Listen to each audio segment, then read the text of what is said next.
Hello and welcome to She's a Keeper with myself, Charlene Smith, Helen Luca, and Philip Monique. We are joined by a very, very special guest. We've got Sir Ty Woe with us. Welcome, everyone. The king of the headphones. Thank you very much. That's a kind introduction, Charlotte. I think Sir Lucky is more of as a true reflection of me, and I'm very humbled, flattered, honoured, and privileged to be on She's a Keeper once again. Well, it's great to have you. Thank you. So it's always a great pleasure to have you, Ty, for sure. Thank you. It's always a great pleasure to be on here. I mean, you've been on so many times. We might need to rename the show to She's a Keeper and He's a Keeper.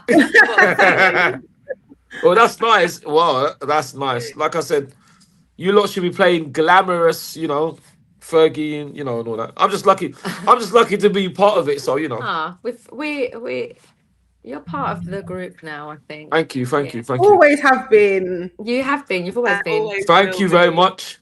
You three are very kind. I know in the beginning it was just you three, so to be an extra, I'll take that. Ty's the busy one here out of all three of us. Busy lucky, yeah, busy lucky.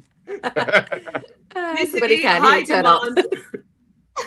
Say that again, Charlie. Busy high demand, and we can never get through to you. Oh yeah, no, but I think that's more because I don't pick up my phone, isn't it? I'm terrible not answering messages and not. We weren't out in Ty. No, but it's true. Yeah, I'm really bad with my phone. I mean, there's still, I think, New Year's messages that I haven't even answered yet. Right, so I might as well tell everybody. I negotiated a deal with Ty on Friday, then had to confirm arrangements on Saturday.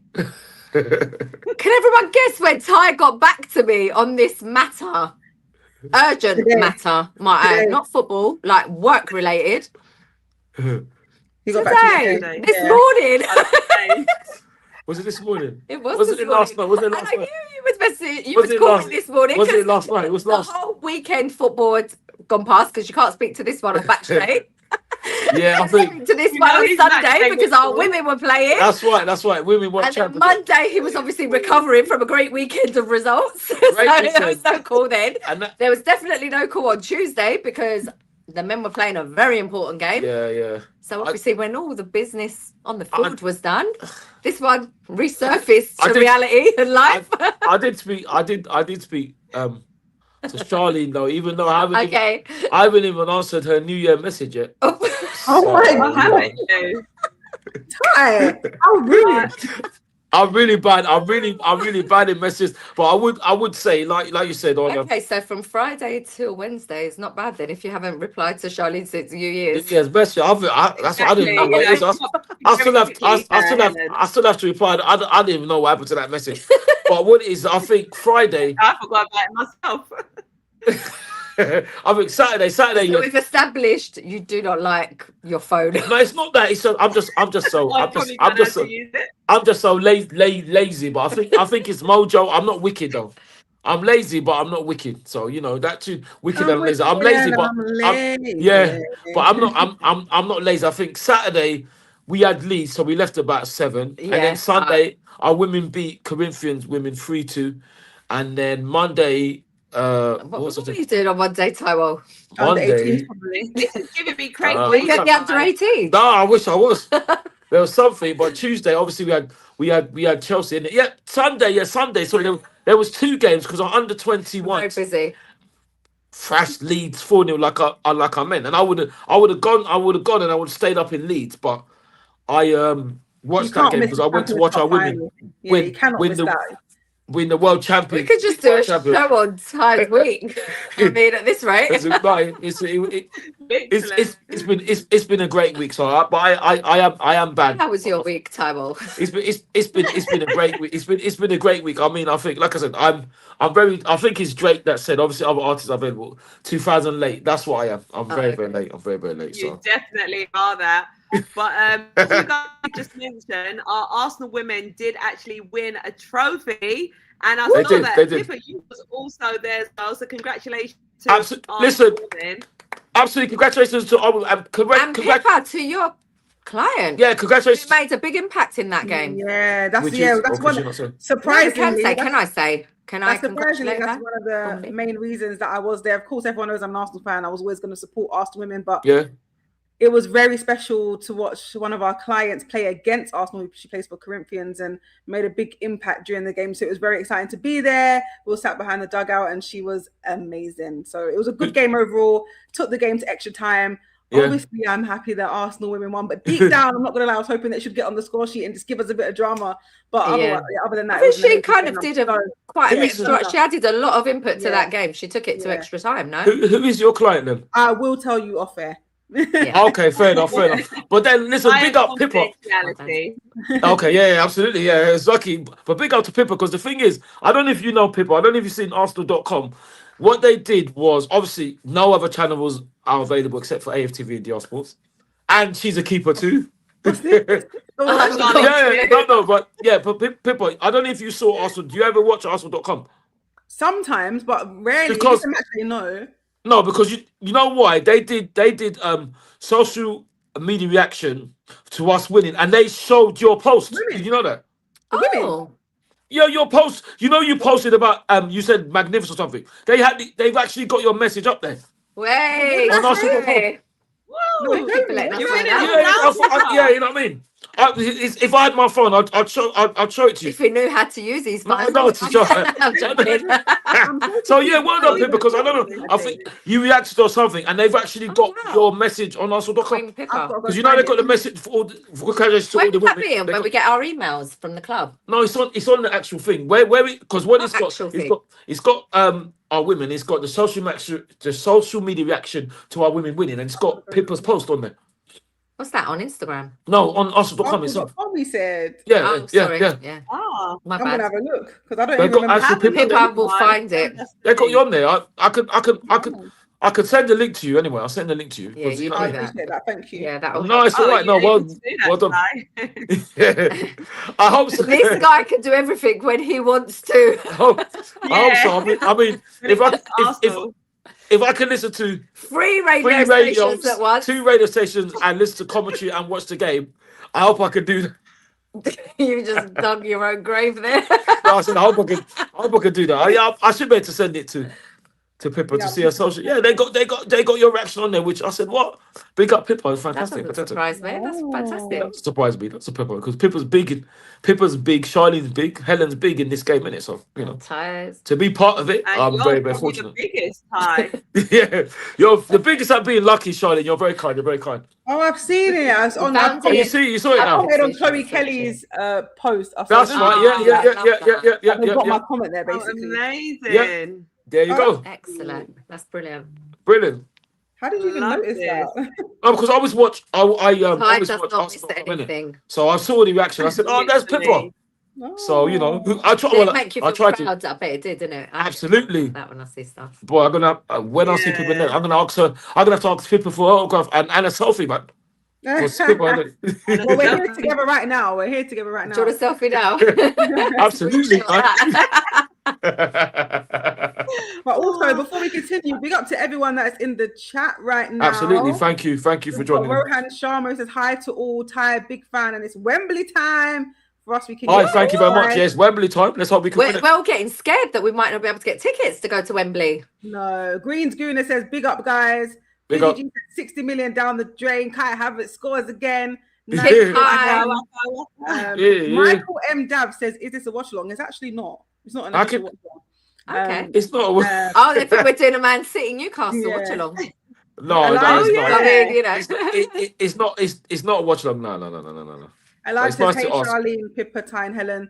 This is a shocking Chelsea fan, and I missed you so much. Dodger says last few years Arsenal had something missing to take it forward. Now they have that thing. Whoa, that baba boom. Yeah, well, one thing I do, I think maybe the squad are missing a lot of luck as well. Personally, well, we've created a squad that hopefully. Oh, it's brilliant! It's going to win. Overpower anything thrown its way. Absolutely. Hopefully. But obviously, we must remain humble, keep our feet on the ground, and hopefully be successful. But so happy for the team, Mikel, and everybody, all the backroom stuff. You know, I mean, because it was quite fascinating when our women won the Champions Cup, that all the staff came on and was celebrating. I thought that was absolutely. I'm going to cry in a minute. I thought that was absolutely very emotional because without the staff, all the players and the manager can't do what they do. So it was brilliant to see all of them jumping up and celebrate, you know. And commiserations to Corinthians as well, because boy, they celebrated like man. To be fair, and I heard that Gabriel M won. Yeah, Gabriel were there. They were all there with their girlfriends, family. Apparently, they're Corinthians fans. So I hear. Of course they are. Yeah. Oh right. So commiserations. Some of them have probably. Did they not all? A few of them start at Corinthians. Yeah, I'm sure Gabriel was there, wasn't he? I think he was. Oh, yeah, brilliant. Oh, I believe so, yeah. Oh, that's nice. Yeah. But the Brazilian fans were, serious. They are. Serious. They've got energy. So it's commiserations to them. So good. Commiserations to them. I thought we should have destroyed them in football terms, but they did well to come back twice, you know. And I mean, hopefully Annika's all right, because you got concussed. That's why the game went for so long. But it's amazing to watch our women create history. So very happy. Trailblazers. You know, that's what we do. Our women just keep on creating history. Well, that's the women doing that is no surprise to me. I think Caitlin scored the winner. Olivia scored, and who scored the second? Lotta Wubben-Moy. Oh, thank you, the header. Yeah. Funny enough, I would say the good fortune to speak to Olivia. She's very, very humble, very, very lovely to speak to. Really nice. Oh, a fantastic player, very, very humble. Very grounded, you know, and very open, approachable, you know, speaking and signing a lot of autographs, you know, so, you know, absolutely fantastic. I do actually find that a lot of the female players are like that. They're very much approachable, and you know, they are a lot, which is beautiful. Yeah, they are. It's fantastic. You can't really speak to them as much as you could before COVID, you know. Because there's a lot of restrictions in place, you know. But if you get to it's also the growth of the game, I think. It is. You know, it's very, very changed. It's global, which it should be, and the women's game deserves it. You know. Yeah. They deserve it. You know, we'll just sell out smaller. So it's absolutely my time. I'm just like I said, if I stop speaking, I'm going to start crying. So I better carry on speaking. I get emotional. Absolutely. So emotional, like Whitney, God rest her soul. Something else that may make you cry as well, because Arsenal men are actually on their way to Wembley after that win yesterday at the Emirates Stadium. Kai Havertz coming off the bench, scoring that last-minute goal. Yes. Guys, what did you make of the game yesterday? Wow. I just think that was like if you could write the perfect script. Yeah, that's it. For last night with like low drama, the perfect ending was Kai's last minute goal. Like you couldn't have wrote that better. You couldn't have scored a better goal either. Yeah, it was just beautiful from start to finish. The way Cucurella tried to attack us to go for that loss, like to pull it back to try and take it to extra time, and then for us to just defend it, 3 passes, finesse it in the back of the net. Oh, finesse! I like that. Round Sanchez, beautiful. Isn't that what? And especially they have it. Oh, go on. What was you going to say, Ty? Sorry, I was just saying, isn't that what Bruno Mars says, dripping with finesse? We were dripping with finesse last night. Yeah, go on, Charlie. Sorry.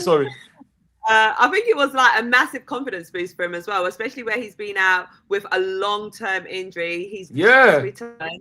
And you know that return, you know, coming back from injury, your confidence is at an all-time low, you know, not just in regards to the fan base, but like you within yourself.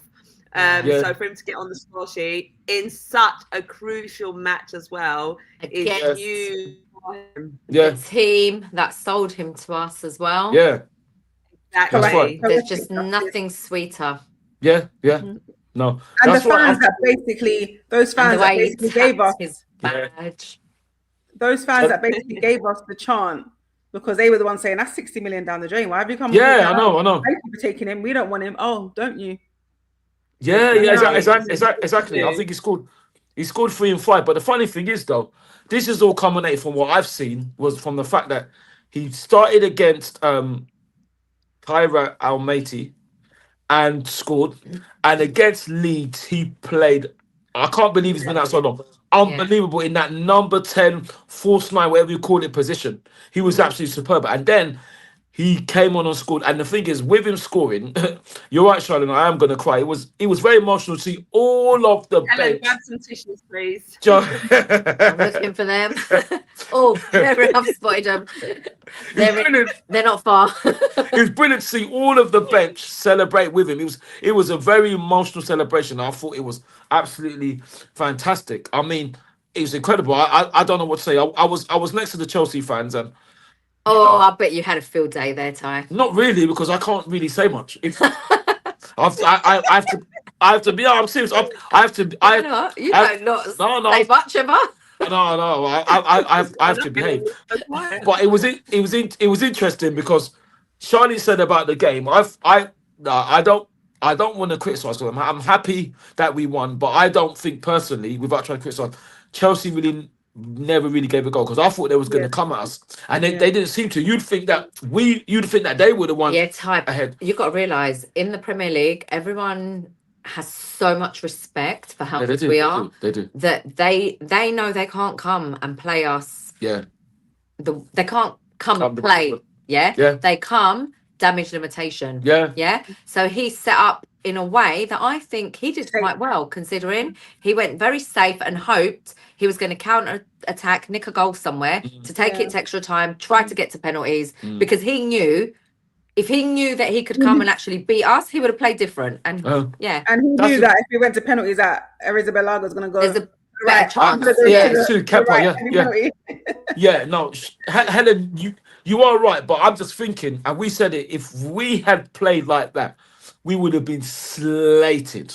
This is what I'm thinking. Yeah, but we know the narrative. Are always questionable depending on. Yeah, no, they're always questionable. You're talking about. Absolutely, because funny enough is when we beat them 3-2, all I heard from some Chelsea fans are, you didn't kill us off. But we were still ahead. So what does that mean? Yeah. And you were they were the ones ahead given the way they came. Exactly. It was more in the hope and that expectation, you're right. The manager's thinking, I don't think I can beat this team. So how do I go? What are my odds in any other way of not beating them? Where can I... Right, how do I combat this? Yeah, they're good on set pieces. Okay, let's limit them. Let's not give them any chance to score from a set piece. They only have 2 set pieces in the whole 97 minutes. I haven't 97. Yeah. I was thinking there weren't a lot of set pieces. Yeah. So these are the small things he did, the small margins of the game to try and minimize our threat.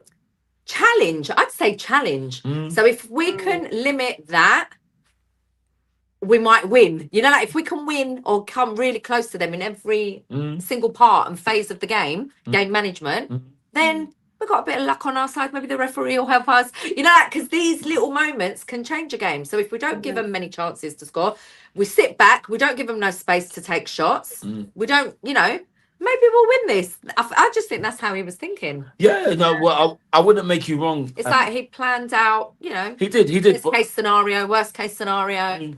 But then dip, lucky dip. I remember that. But the thing is, then like I said, I don't want to criticize. You know what I mean? But I'm just thinking, I don't want to act like Alex. I'm not even criticizing. I'm just thinking that would be. I don't understand, because if that was me, I'm a passionate Mediterranean.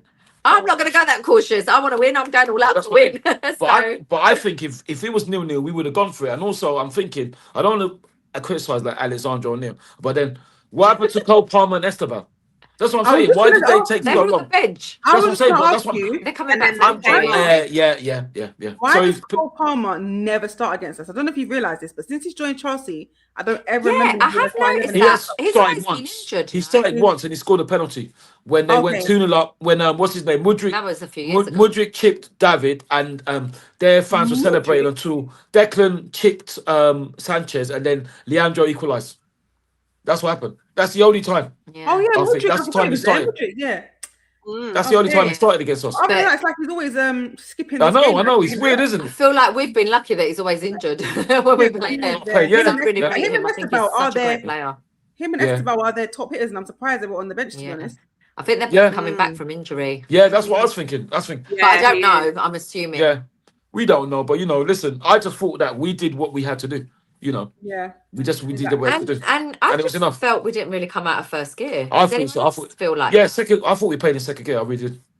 Girls, did you watch it from home, Pippa? Yeah. How did it look like from the angles you got from the TV? What, the whole game or the goal? Yeah, like the game. Did we look like we were just in first gear, second gear? Yeah, we were chilling. Yeah, that's how I felt. Yeah, that's what I thought. Sorry, Charlene. What? I didn't hear. Oh, that's all right. I just want to say shout out to everyone in the comments as well. We are acknowledging you, and we are going to get through. Hello, everyone. To them. What do you all think? Are we talking too much? Tell us what you think. Get involved. Give us some talking points if you want to discuss other bits. I can give us all one. We know you can give us all the talking points for the next 3 hours. And that one is another criticism of VAR, the referees and linesmen or lineswomen or full official in the fact that how did Gabriel M1 not get a penalty? Let Charlene get through some comments. Sorry, Charlene. Sorry. You want to answer the question first, Pippa, and then I'll go through the comments. What question? I said it didn't look like we was it looked like we was holding on to the lead, just being comfortable. Doing what to do. It didn't look like we was gonna go out there and try and get a 3-0 win or anything like that. We didn't need to. Yeah. Did we? Because any win or draw would have got us through, isn't it? Exactly. All right. Well, big up Des Gunner saying this is the first time I have enjoyed Arsenal play since the 2003-4 season. I mean, what do you guys make of that? That if my maths serves me quite rightly, that's 22 years I haven't enjoyed the team. Yeah, that's way too longer. I literally enjoyed our football in 2022. I'm sorry, I can't believe that. I don't want to be rude and say, where have you been? But where have you been? With respect. Even though we came short continuously. 22 years. Yeah, it's a bit. Does it? Oh, I think he means. Do you mean that since we last won a title? Is that what you're referring to? Well, he's alluding to that. I think he's got a feeling like something good's happening this season. Yeah. Hopefully. Please, Des Gunner, get active and let us know in the comments. We have got Michael saying, I know, mate, one of us was going to be disappointed. I don't know exactly what he's referring to. I think he's replying to Ashok's comment about Chelsea obviously not winning. Okay. Oh, yeah, because Ashok is Chelsea, isn't it? Yes, he I love is. Ashok. I love commiserations. Yeah. Oh, sorry, but, it's our turn now. It's our time. Win. All right, shout out to MDDI. Hello, girls, and don't forget Ty. Glad to see you back. Never forgot Aftermath during lockdown through tough time. The biggest listen. That show was groundbreaking. Trust me. It was amazing show. Crazy interactions, a very good time. It was. Do you know what? It was like a special time. It was. No, it was. And it was always after the game, innit? You three straight away. It was brilliant. And if we went back to some of them games, they weren't as fun to watch. They were not fun. Oh, mate. Do you remember? It was a special time. It was just it was a really special time because you couldn't go to games, innit? Literally, we were literally like the agony aunts of the whole football community. Well, the Arsenal community anyway. No, I think it was the whole football. I get people that don't support Arsenal that tell me all the time they used to watch our shows and how amazing they were. I thought it was like an Arsenal thing, but it genuinely wasn't. It was like every kind of fan from all over the kind of football scene. Like I want to say sort of UK supporting clubs more so. It was worldwide, the community, but I feel like they were all Premier League followers, or am I wrong to say that everyone was watching the Prem? Yeah. Like more so, I don't. Yeah. Like Liverpool fans, all you name it, everyone. Wow. Chelsea, Man U, even Tottenham fans. Oh, lots. Really? All my Tottenham fan friends who I only saw after lockdown because I randomly bumped into some, and they were telling me they were watching all the shows, and I was like, really? I never thought, I couldn't imagine watching a bunch of Spurs fans. No disrespect, or even or probably even it's just amazing. No, could I, apart from expressions, big him up. Yeah. I was just about to say expressions. Yeah, but even as much as I love him, I don't know if I would have sat there watching him in lockdown. No, it's true. Even though me and him are cool. He's He's funny. He's funny. He's funny as hell. Expressions reacts to that. Expressions, I love you. He knows I love him. Has he reacted? Has he? No. You better mind. We still got loads more comments to go through. Oh, no, I love expressions. Expressions is cool, man. I mean, if there's anyone I would watch, it would be him, and he knows that. We're not dissing expressions. I call him Mr. Box Office. He is. Yeah, he's definitely box office quality. But yeah, just to touch on that as well. I mean, that was a truly, truly special time. And, you know, even up until today, every single one of us are still getting messages. Even when I meet people on the street, they're like, oh my God, you guys helped us so much. Where are you ladies? You know, they really want to see us. They want that show back as well. But obviously, you know, things move on and, you know, we progress forward. But that show was an amazing show for sure. Brilliant, iconic, brilliant. Some numbers. Yeah, absolutely. Yeah, amazing. All right, we'll move on to the next comment because Pippa is, you know, urging us. We got Michael saying, Ty, shall I take this message? Yeah, go for it. Ty, how many trophies do you think we will win? As many as possible, hopefully. So how many? I can't really say. I wouldn't. It's a numbers game. How many, Ty? Listen, I wouldn't be arrogant enough to say, because we don't have any divine right to win anything. I just say that if we can do the business, do ourselves justice, we will win things. But I don't know how to say it. I have a cautionary note, but it still is down to linesmen or lineswomen, referees. They are doing their job. Because you can score 10 goals. If they rule out 10 goals, what are you going to do? And the reason why I say that, because I'll take on to yesterday, because I do not know what the referee, the rule is. Because Trevor Chalobah, he got the ball and he got Gabriel M1. I thought if you follow through, it's a penalty. But suddenly it's not. So I don't understand what the rules are. I don't know what they're doing. It's very baffling. That's what I mean. I can't understand, because that's a penalty, because he caught him through. And that's apparently a penalty, but now it's not. And even have they changed the rules this season? I don't know, Helen, Charlene, Pippa, but what I do know is that anytime there's a wrong decision against us, they say, "Oh no," and they double down. So I don't know what they're doing. I really don't know, and I'm really worried. I think we are fine as a team. I think we are doing everything we can. That's why I think we have one thing. But like I said, if VAR are the problem is, listen. I don't want to get too religious. We're not all Allah, God, or the higher power, if you believe that. No one is above mistakes. But if you don't admit your mistakes, you're never going to learn. Because anytime they make a mistake, I could say something, but luckily I don't swear. Anytime they wake up, let's say, but, you know, they don't admit they're wrong. So if they don't admit they're wrong, how are they gonna learn? Because they think they're doing a good job. So that's why they're not learning. They're not learning because they don't want to come out and say that they're wrong. Why don't you say you're wrong? Because you know you mucked up. Just say you're wrong. I could be really controversial. Go on. Keep quiet. No. Go on, Helen. Go on, Helen. Go on, Helen. Go on. Stubborn men. No, I'm joking. Well, listen. If it is the men, then fair enough. But what I would say though, I don't think it's only the men. I don't think. Joking. Yeah, I know, Helen, you're good. No, you're good. But the thing is, I want to fight, lighten it up a bit. Time. Yeah, no, Helen, what you say is fine. But the problem is, and that's cool. If we have to take the blame for that. But against Chelsea, he was a woman, and she mucked up as well. Okay, that's the thing. Sorry. You know, so I don't know what Charlene and Pippa think. You said I thought that was a clear penalty, and I was actually it really looked like a clear penalty to me. It was, sorry. What was that thing they get you to do earlier? Oh yeah. Oh, that thing. I don't even know what it is. Right. Anyway, next question. I was at this. Oh, okay. No, Charlie was saying she missed a clear penalty. Guys, you're not even letting Charlene speak. Sorry. No, go on, Charlie. Sorry.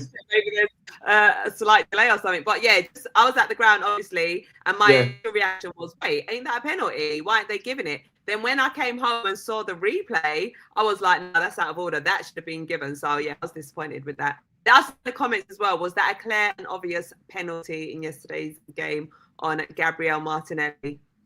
Pippa, what do you think? I have to ask the question. So what number? How many trophies do you think? He didn't answer the question at all. He started talking about penalties. Oh, me? He diverted. Listen, no, I'm not diving. Like I said, I'll hopefully have as many as possible, but I wouldn't be arrogant enough to put a name on it. I just hope we win. Name a number. No, but No one's going to want hold a you number. accountable. There's 4 potential trophies that we can win: the Premier League, So, 1, Champions 2, League, 3, 4. What do you think? Oh my God! And there's one thing that can stop us in all four competitions. What's One that? thing that can stop us in all 4 Arsenal. competitions. No. Oh right. Hopefully at least 2. Pep Guardiola has a saying what we have to win this season. He can stop us, but we can also stop him as well. And I think Mikel has got his number personally because he hasn't beaten Mikel in about 5 games. You know, so hopefully at least 2. But you know, Yeah, I think we're in a good position. we're in great We're position. going to have some pockets full, hopefully fully full.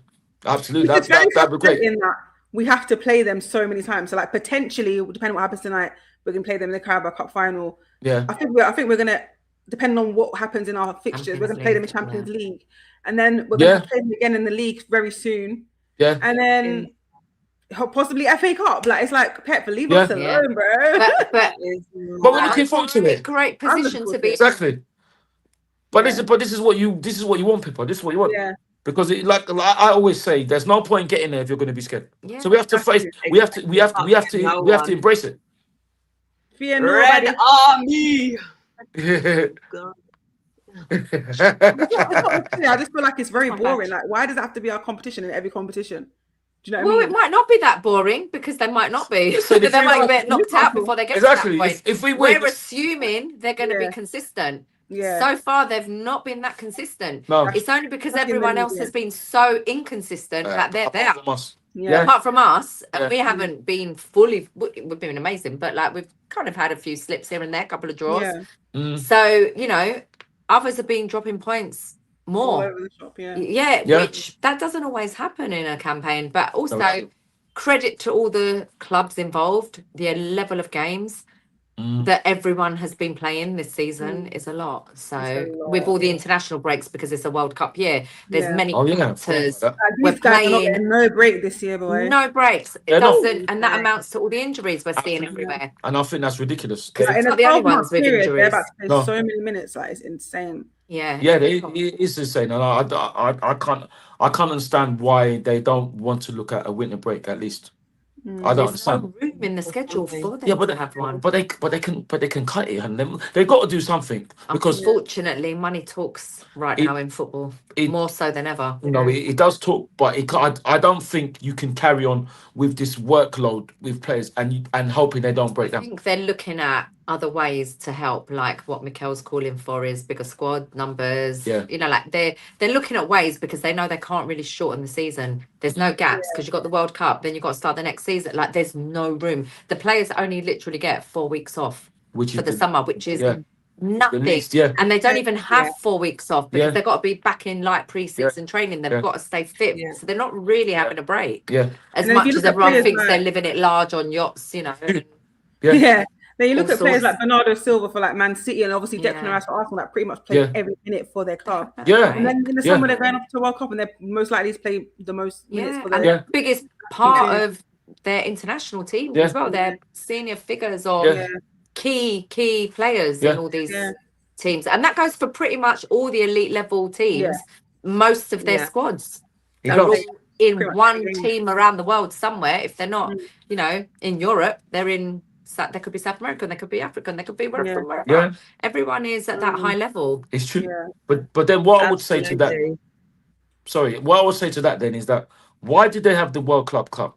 And then why did they delay the season then? Because they delayed the Women's Super League season. Exactly. But this is what I'm saying. So then they can do that. They delayed the Women's Super League season to September.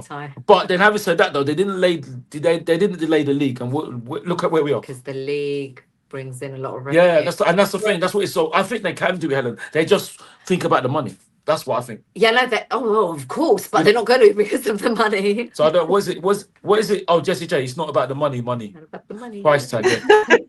It's always about the money. It's always about, and I think it's all about the money. Dum dum diddy dum. Who was that by?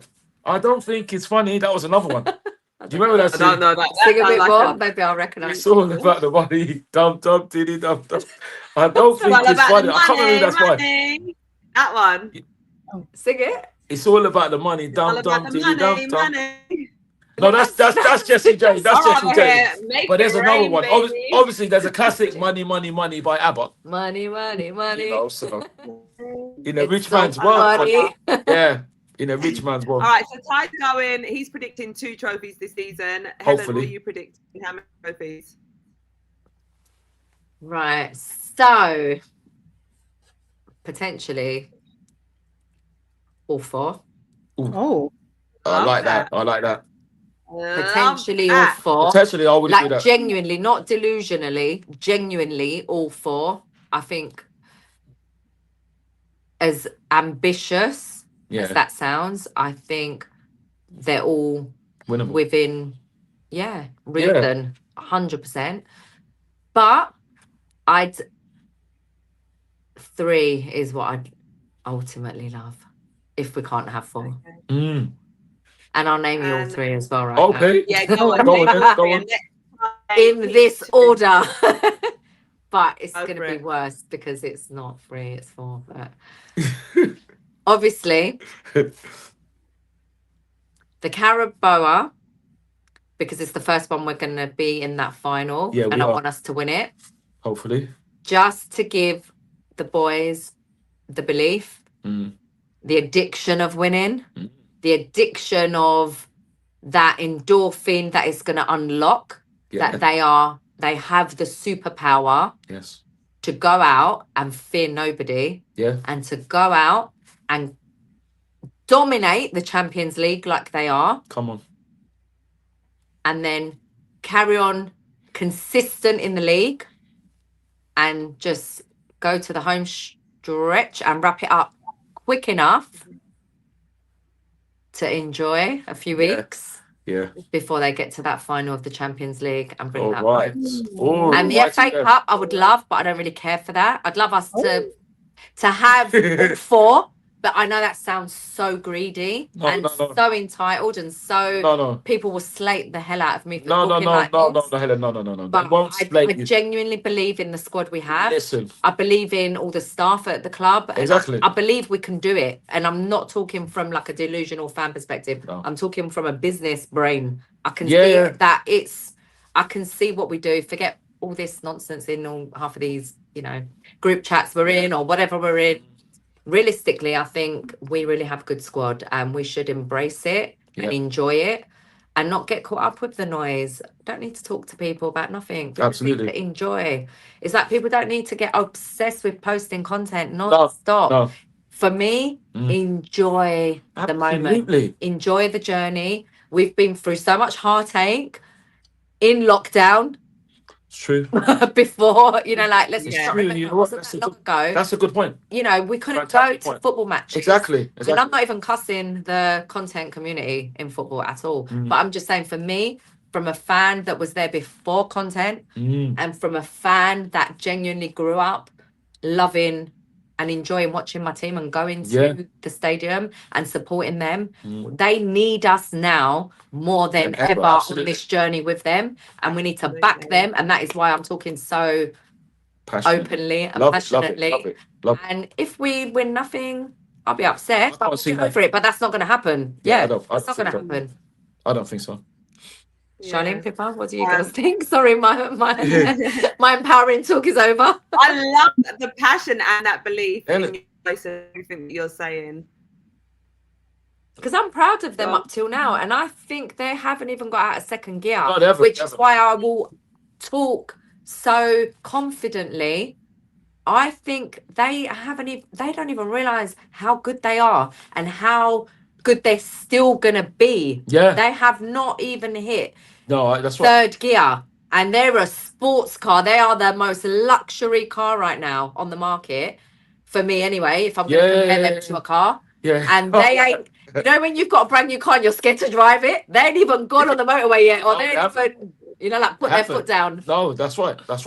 And one thing I would say to that, Helen, to echo that, is that no one can call you delusional. That's for sure. And also, there's nothing. I'm back in the 4. I saw that message. I'm seeing some of the messages also while I'm talking. Thank you for that. Yeah. There's nothing wrong with being greedy. Be like me when it comes to food. Be greedy. There's nothing wrong with that. No, You know? I'm owning it. So, I'll take. Everyone's going to cuss me if we no, don't. Helen, But forget. for me, I believe in my boys, and my boys are bringing Absolutely. it home. Not only believe, I believe in our, And I back them all the way. I believe in our women. I believe in under 18s. I believe in the whole club. You know, the whole club can and hopefully will be successful. But like you said, in order for us to be successful, we need to have what we had when the women's won the Champions League and our women won the World Cup. And yesterday, I always think, in fact, I know, when we are all together and we move as one, we are an immovable force. And that is very important. Everyone's pushing in the same direction. We are unstoppable. Unstoppable. Do you know what? From even beforehand, before the season started, I was always saying too, like that was my hope, because of the last 2 seasons how we've fallen short. I was thinking we're building the squad, like we're playing well. So like the start of the season, we were thinking surely we can come away with 2, and then we've not dominate. We played so well in the league so far this season. We have. And I've always said from the beginning, I would love to get the Premier League and the FA Cup, only because we just never do well in the Carabao Cup. I couldn't even tell you the last time we won it, even if we have. I think it was in 1993 or something like that. And Champions League for me, and this is me, you know me, I'm too like skeptical. What's the word? Not realistic, but like maybe a bit negative. I don't know what the word is, but like I was never thinking Champions League because we haven't done it, and I shouldn't think like that. I was thinking Premier League, FA Cup, but the way the season's been going, I'm like, wow, that there is actual like real potential that we can do that, and there's a new fire and desire in the squad that I've never seen before. I haven't seen in a very long time, where you can see that each and every player wants it bad. There's players in the squad now that didn't experience what we experienced last season and the season before, where we missed out and fell short. But somehow they still have this, like in Capie, Calafiore, they wasn't there. Ricardo. So, and to see the way they're fighting for this team, I'm like, we've got a whole squad built on confidence, and Arteta's experienced it now that you need to go the further mile. So I'm thinking, we could win 4, but I'm still sticking to my 2, and I'm hoping they do me better and prove me wrong and get all 4, because that would be the 2 you're going for. The ones that I predicted were Premier League and FA Cup. I've got to skip that now because we're in a final for Carabao Cup. So I've got to play with Premier League and Carabao Cup. So I'm hoping that the 2 additional ones will be FA Cup and Champions League, because Champions League would be absolutely unreal, because I've never experienced anything like that as an Arsenal fan. So I'd be like, whoa. And for me, I must say, obviously we're in all 4 competitions, so we've got the opportunity to win all 4 by all means. But I think in my heart of hearts, we're going to do quadruple this season. Wow. And I agree with Helen. I've been saying from the start, from early on, Premier League and Champions League, we're going to win both of them. I was saying that last season as well. You know, I was confident that, you know, we would win the Champions League. And had we had the squad depth, like, I truly believe we would have won it. So this season is our season where people would be so shocked by us. We know how much people hate on Arsenal fans. You know, I'm talking about other fans. I'm talking about pundits. I'm talking about refs. I'm talking about everyone, hating on us for a reason. Why? Because we're the best. This season, we're going to shut everyone up here. Everyone's been doubting us, disrespecting us, calling us bottle jobs and everything. This season, we're going to show you what time it really is. So I'm saying we're winning the Premier League, the Champions League, and the Carabao Cup. That is my prediction. Brilliant. Absolutely brilliant. That's the team thought that's the team talk for the team. So I'm sure Mikel's taking note. Another thing I would say though is that when they say that we have winners in the dressing room. That's what people forget. We might have won it with us, but won it with other teams. Martin, absolutely. Thank you. Gabriel J won the league with Man City. Kepa, he won things with Chelsea, unfortunately. Martin. Well, unfortunately, but fortunately for us now, Martin Z, who won the European Championships with Spain. Declan won the Conference League with West Ham. Eberete won the FA Cup with Crystal Palace. This is what people are forgetting, you know. You know, so they haven't fought and won something together as a team. So that's absolutely. that's what Kai makes it won the special. Champions League with Chelsea. You know, so they've won, even though they haven't won things with us, they've won things. So they are winners. David won the European Championship with Spain, even though he was an unused substitute. So they are winners in there. That's what people forget. They say they, even though they might have not won with us yet, they are winners in there. And I think I don't know who's it that said. One of you clever women said about Mikel. The thing about Mikel, what makes Mikel so clever is that he's learned from last season. Definitely. And I'll give you a fact that I know to be true, even though I'm not obviously in the dressing room, is the fact that I know for a fact last season they said to him, the nonsense about we had silly 3 red cards, which was ridiculous the first 9 games. Yeah. It's very difficult to win the league when you do that. They said to him last season, your disciplinary record was bad. He said, yeah, I know for a fact, talking to under 21s like Max, big up Max, he's told the players, and I believe it to be 100% true, do not give the referees a chance to send you off. And the reason why I say that is because it's not talking to any of the first team players. It's the fact that when we played Atletico Madrid last year in the Youth League, UEFA Youth League at Boreham Wood, yeah, they considered the penalty with a handball. Now it should have been a red card. Now none of our under 21s, Max and all that, complained, but after the game, they all saying they knew. But I know Mikel has told them, do not argue. So that's what I mean. Yeah. So that's what it is. And it's no correlation that we've had no red cards this season. And I made a big point about that last season. Absolutely. Do you remember when Declan Rice got sent off for kicking the ball out? When Veltman booted him, Yeah, and I made a big point about that, saying that Arteta needs to shape up the discipline. I remember people disagreeing with me in the live. We did a live on this channel, I believe, and I was saying that as a professional that's played football so many years at so many different levels, youth level, Premier League, that you should know to not feed into that stuff. And if you know at the beginning of the season where they've set rules in place, they expect everyone to follow them straight away, don't do that. And I feel like Mikel's straightened that up because everyone seems to be on the book now. Like it's like being at school. It's like the first few months, the first term, like everyone needs to be on point. Uniform needs to be, tie needs to be, the tie needs to be Oh, very good. You mentioned me in there. Well done, people.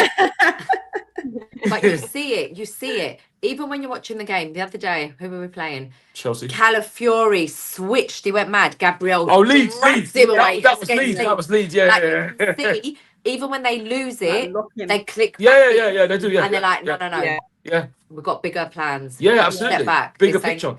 Fight your battles with your football. Yeah, absolutely. And once we do that, we're unstoppable. That's what I mean. I know because they were all complaining afterwards, but they did not moan to the referee. And I'm sure that's come down from Mikel. Do not get involved. Although, for any reason. Mikel still had a couple of bookings on the touchline. He did. No, he did, but he did. I don't understand what that job's worth gave him a booking for. Yeah, I'm not sure. If anyone could tell me. Was this in yesterday's game? Yeah, last night. What did he get booked for? I don't understand. Think even the commentator knew, because I was watching it from home. I don't think even the commentator knew. Like, it was the most bizarre interaction. That fourth official, like how they tell them to stay within their little area. No, none of them do. No, but does he not have an area he's meant to stay in that middle bit? He came straight past me. And I sit past the box that Mikel is only allowed up to. So how was that guy all the way over there?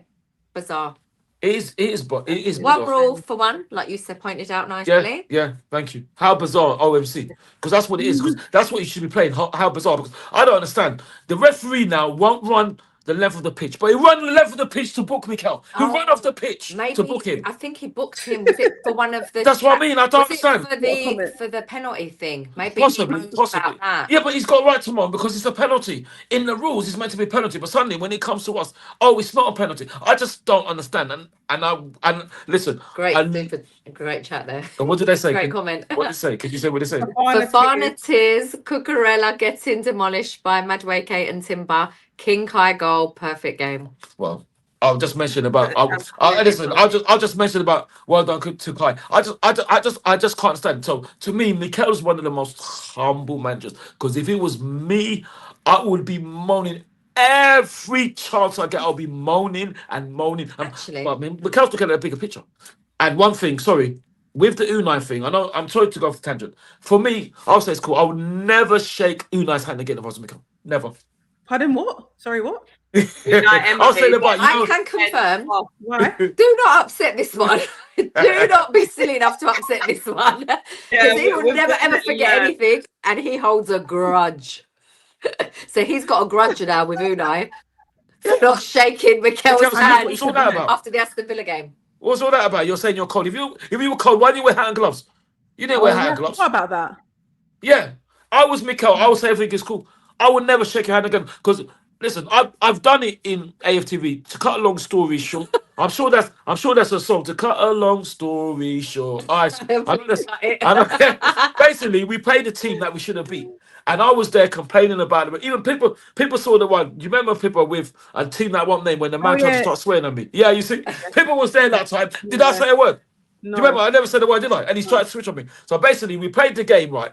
And I was complaining to the referee, which is my right. And they were saying, shut up, and what I want to say, off. So after the game now, the man wanted to shake my hand. I said, no. He said, I'm not shaking. I said, no. He said, why? I said, ask your teammates. He didn't ask what his teammates did. He just didn't care. He just thought, oh, you're not shaking my hand. I said, no. I said, I'm not shaking hand. So that, Mikel probably won't do that, but that's what I would do.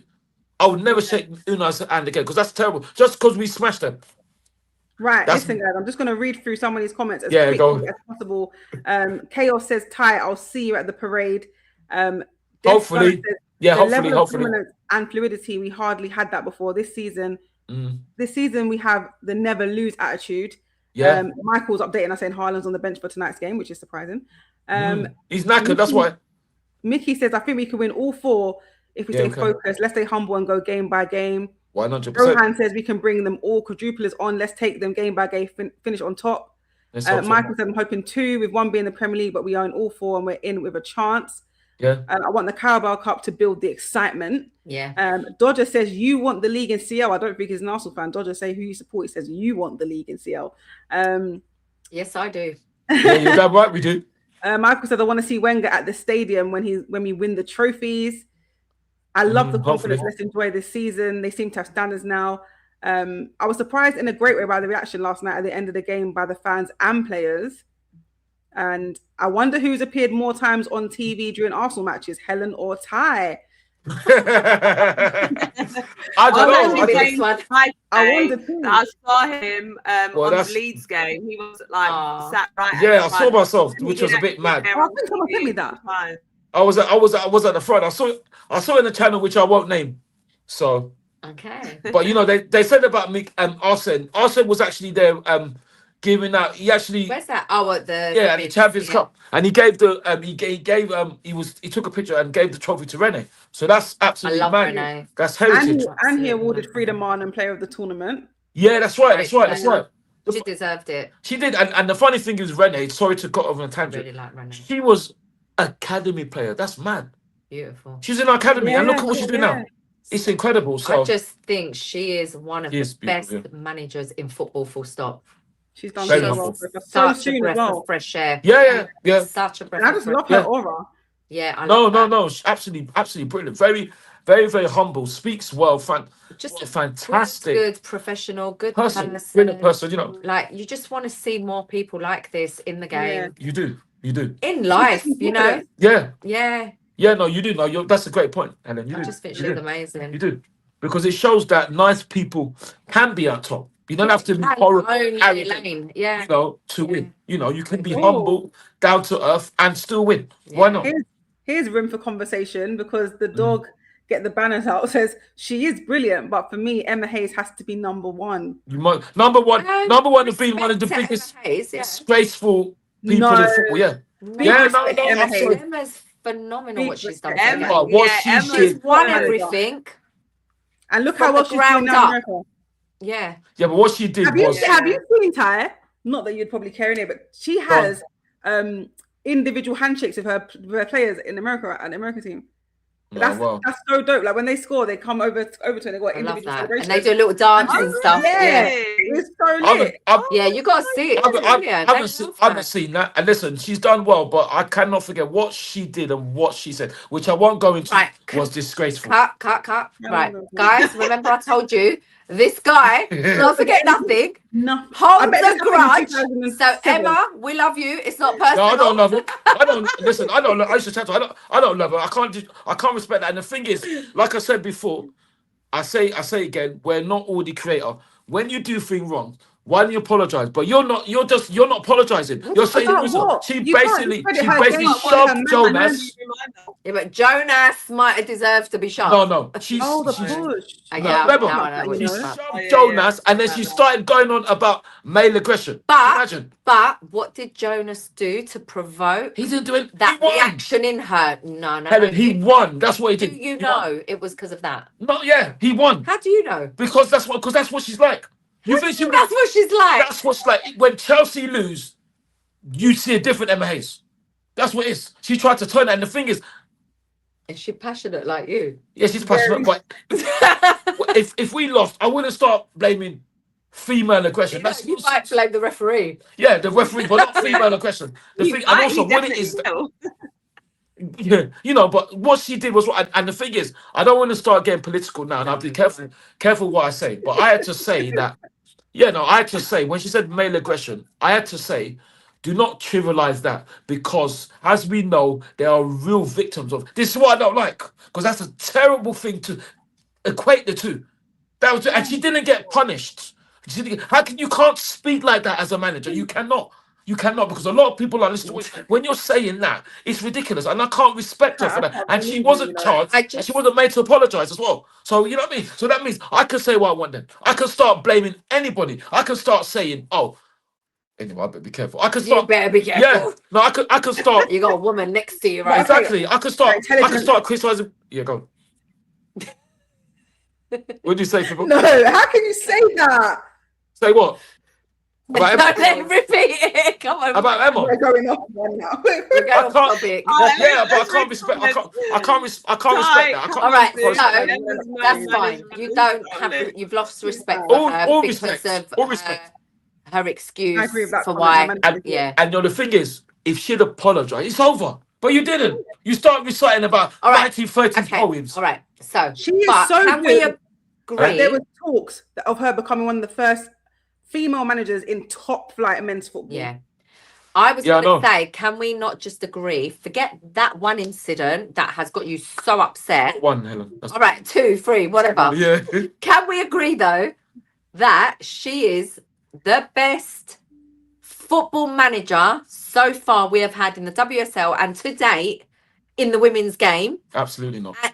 And no, I will continue. Go. And that Renee, I think, could potentially top that. Well, the thing is, Helen, if I wouldn't be honest, would you agree with that? No, because Vic was the best ever manager. Vic Akers. Oh, Vic Akers, of course. Yeah, that's the thing. So that's why. She said are they in the same conversation? Her and Vic Akers. I suppose she's up there. I suppose she's up there. I suppose she's up there. But I just think it's a bad example for the women's game. It's like the men's game. Guardiola said something ridiculous. He had to apologise. You cannot stay. And I hear that. You know what I mean? I hear that. It's a bad example. You know what I mean? Because people watching. City have scored already. Someone check the scores, please. It's 1-0. Ty, you got your phone on you? It's upstairs. That's 3-0 on aggregate. That's 3-0 on aggregate. So it looks like they're more than 3. It's going to be City. There's no way.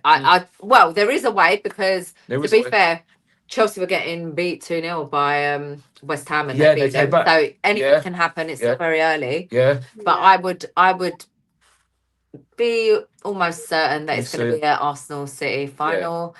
I think I'd prefer City in the final, as mad as that would sound. That's what someone else said. Because from a ticket perspective as a fan, I feel like we've got more of a chance of more Arsenal fans getting tickets. We might even get a better allocation, maybe, depending on who the opponent is. Potentially. I don't know if that's a wild thing to say. It's not wild. But like who was in the final, sorry?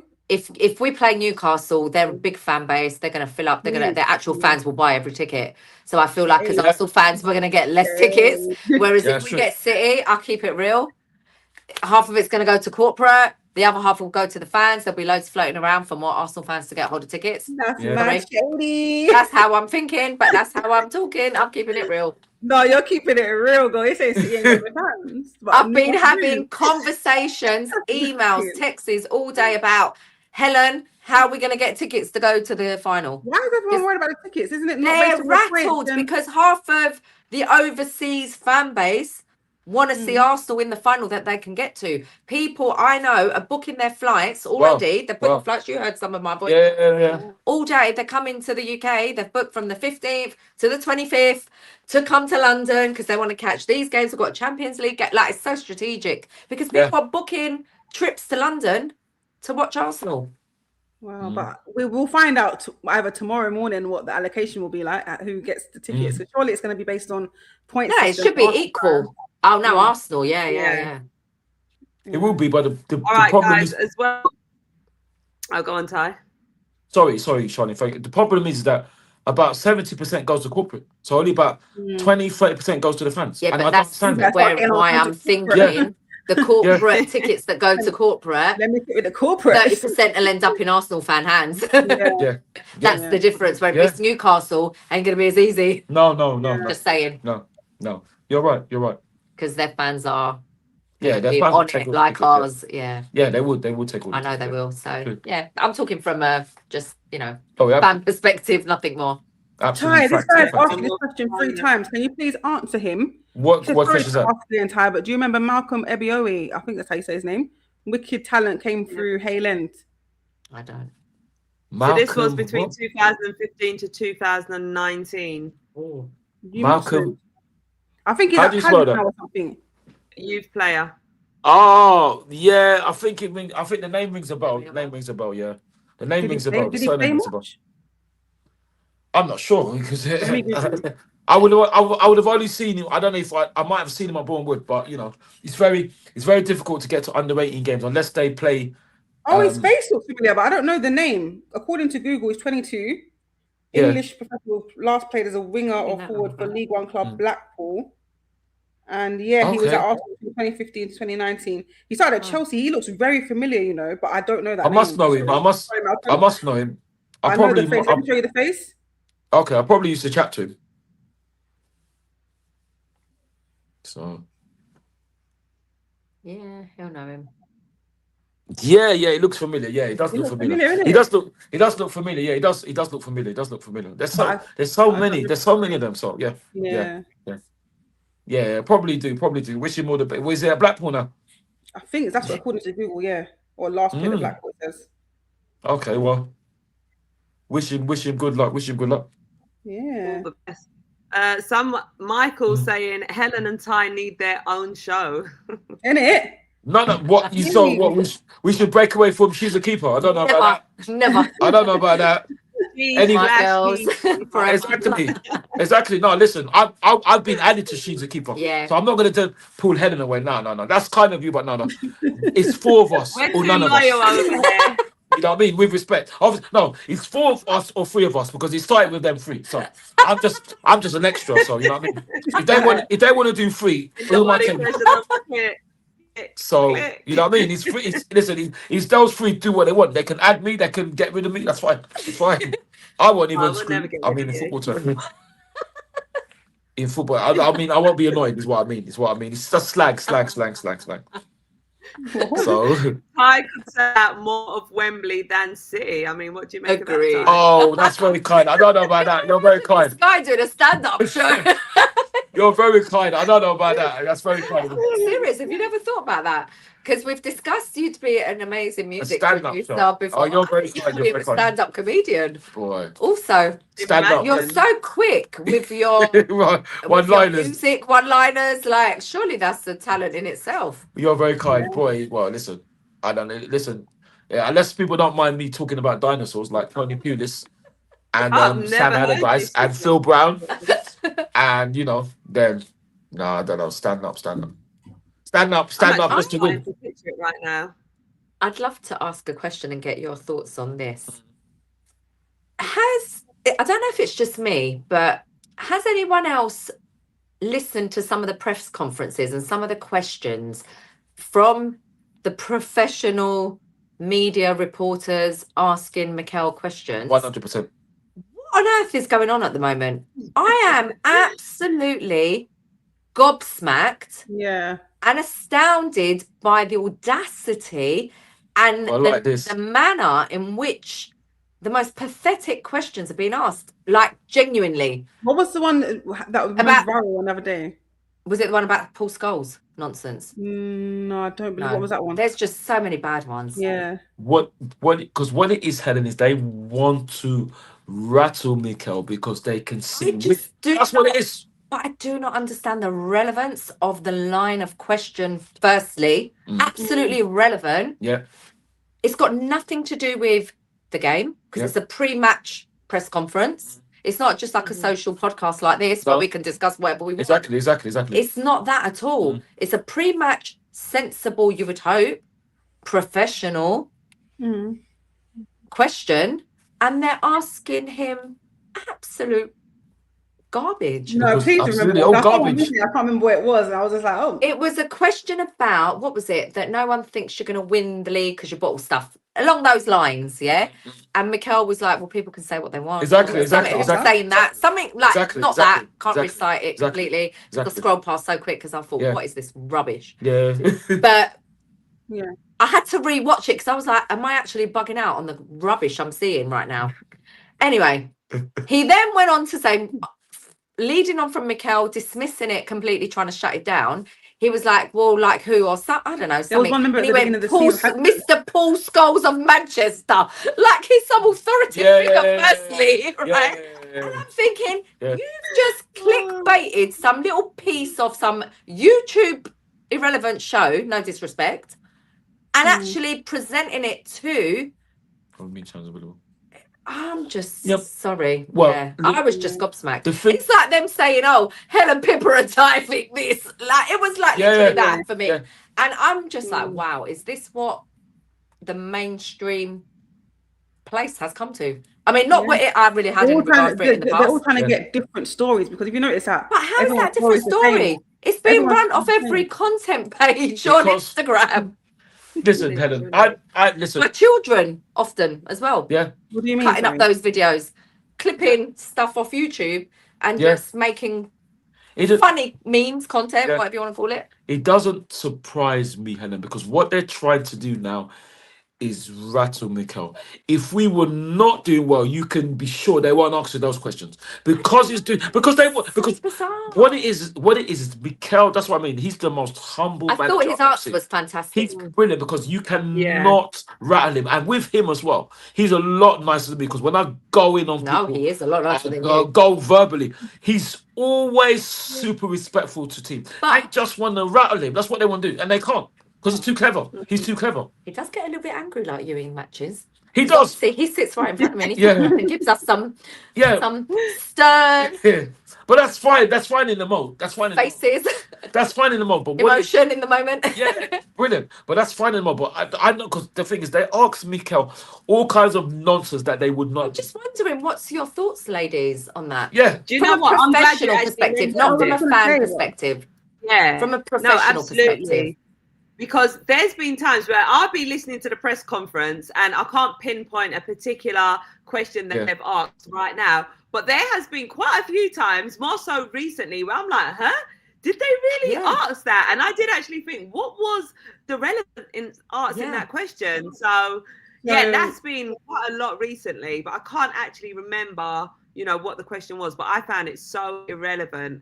But I must say, one thing about Mikel Arteta is he's very good with his media and his press conferences. Brilliant. The way he answers questions, he's very professional and answers them in a good way. And you can kind of pick up when it's like he's even thinking like, "You're really asking me that?"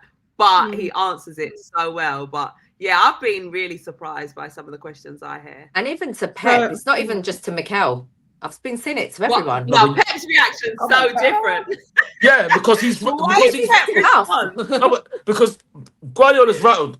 And the thing is, Helen's reading my mind because they even asked Mikel. They basically said to him, if I read it rightly, why don't you have beef with Guardiola? I remember that. And Mikel said, I'm not in for my 15 because they want to, because they could see Mikel is doing so well. Yeah. It looked like even rhymes. They want to rattle him. That's why. But he's brilliant. I'm telling you something. If I had a lawyer, if I need a lawyer, unfortunately I don't, Mikel would be my lawyer because he's absolutely brilliant. And they can't look, for example, look at Thomas Frank.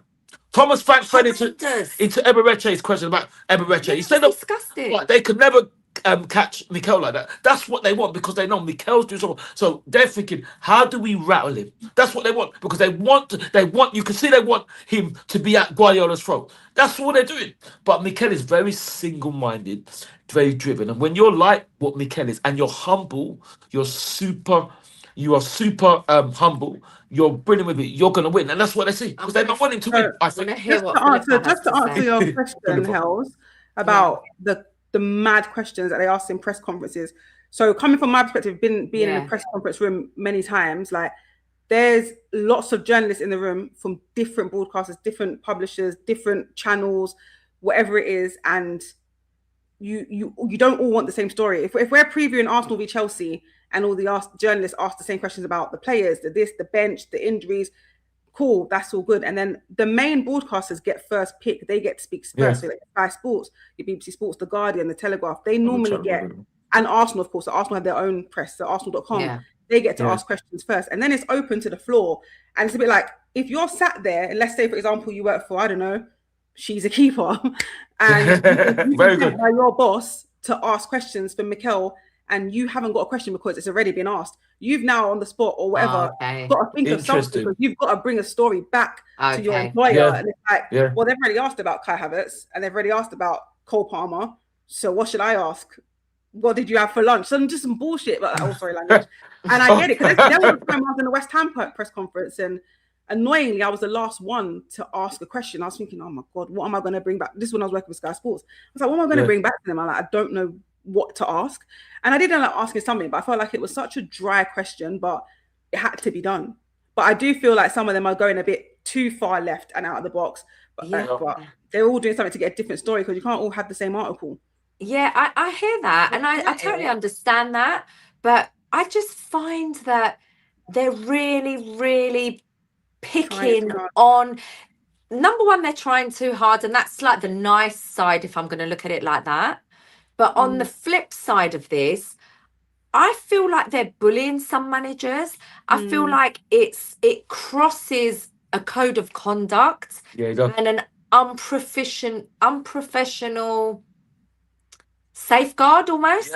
Like they're trying to get that banter clickbait. I just, from a care perspective, from a human perspective, I think it's so distasteful. It is. I can look back to poor Ange when he was at the job at Spurs. The way the press handled him was disgraceful on several occasions. He handled it fantastically. He did. Debatable by some, like some thought he fed into their hands too easily, hence why he was getting picked on that way. I just don't think it's nice, firstly. Secondly, Thomas Frank is another one. Unai Emery. There's just so many managers. Like, I'm not even just saying Mikel. That was just one that happened to yesterday, and it's been in my mind subconsciously. That's a great point. I just wonder, are we coming with the same energy to all types of managers, or are they managers that are coming in maybe because they're coming in from abroad? Are they coming in, are they foreign? I don't know. What is there a difference in, depending on what managers in front of the camera or in that press conference? Is the same energy and rules being applied, a bit like your VAR referee type thing? Are we seeing consistency even in the media from the professional point of view? Forget online or non-media outlets. We're not. It is a bit like, where's it from that point? I totally agree with that. But I feel like the club's press officers, Spurs in particular, because there's so many stories that's come out with Thomas Frank already that I feel like the Spurs press officer needs to do a way better job, because there's no shield or no the fact that when before the season started, he was asked about Eze, and I feel like he honestly said who, like he didn't hear. Yeah. Look at the way they spun it. He knows who Eze is. He's played against him many times when he was at Brentford. Exactly. And I feel like so many things get taken out of context, and the PR that's normally sitting right next to the manager gets to embargo and choose what goes out and what doesn't. And I feel that's what I'm thinking. They're not protecting the manager, because why would you let that come out where it's gone who? Eze who? Like that's, and then the fact that he's holding an Arsenal cup, like the club's PR needs to be doing a way better. It's just wild. I think in answer to your question, Helen, I don't think so. And I'll give an example of Unai, because when he was with us, he was disgracefully insulted. Yeah, Good evening. evening. Yeah. Have you ever heard that Aston Villa? You haven't. No. You see what I mean? So, you know what I mean? So that's what it is. You're right, Pip, about the thing. Thomas, like I said, where's the safeguard? Because Thomas Frank should have known better. But like you said, you've got the people there. But I think what it is, Mikel is so brilliant. You can't trip him up because he's so clever. I'll give you an example. All round. Yeah, I'll give you an example. Sorry to labour the point. I remember there was a time when they said, remember when we do two with Man City and Stones was complaining and I remember that. And you know what Mikel said? We know everything about Man City. And then the press people said, what do you mean by that? He said, I love Pep. Fantastic. Brilliant for Mikel because he's shutting down. You see what I mean? He's so clever. He's on a different level. He's quick. He's quick. He's brilliant. Because he knows. Yeah. He's very clever. Switched on. Listen, he's absolutely brilliant. And someone in the comments said they're doing the same to Rosenier now, Liam Rosenier at Chelsea. Yeah, they're trying to. And that's terrible. I just don't think it's nice. It's just not necessary because you want a certain example on the pitch. Exactly. So you kind of need to be consistent everywhere. You need to treat them all with respect, firstly. They're professionals, trying their best, trying to deliver at that high in a high pressure environment as well. You know, absolutely. Yeah. I mean, Jackie Archer saying they've targeted Rosner. Must say, what I see with Rosner, the way he, does his press conferences, the way he talks, the way he articulates himself. He's very well media trained, though. Very well media trained, very confident. And he's very outspoken. That's the kind of energy that I pick up from him. He was a pundit not long ago. Yeah, because he was a pundit. He's media trained. Yeah. He did actually say that. Yeah. And you can tell, because when I first heard it, he became Chelsea manager. I thought, oh, okay. I was kind of taken a bit aback from, his presence in front of the camera.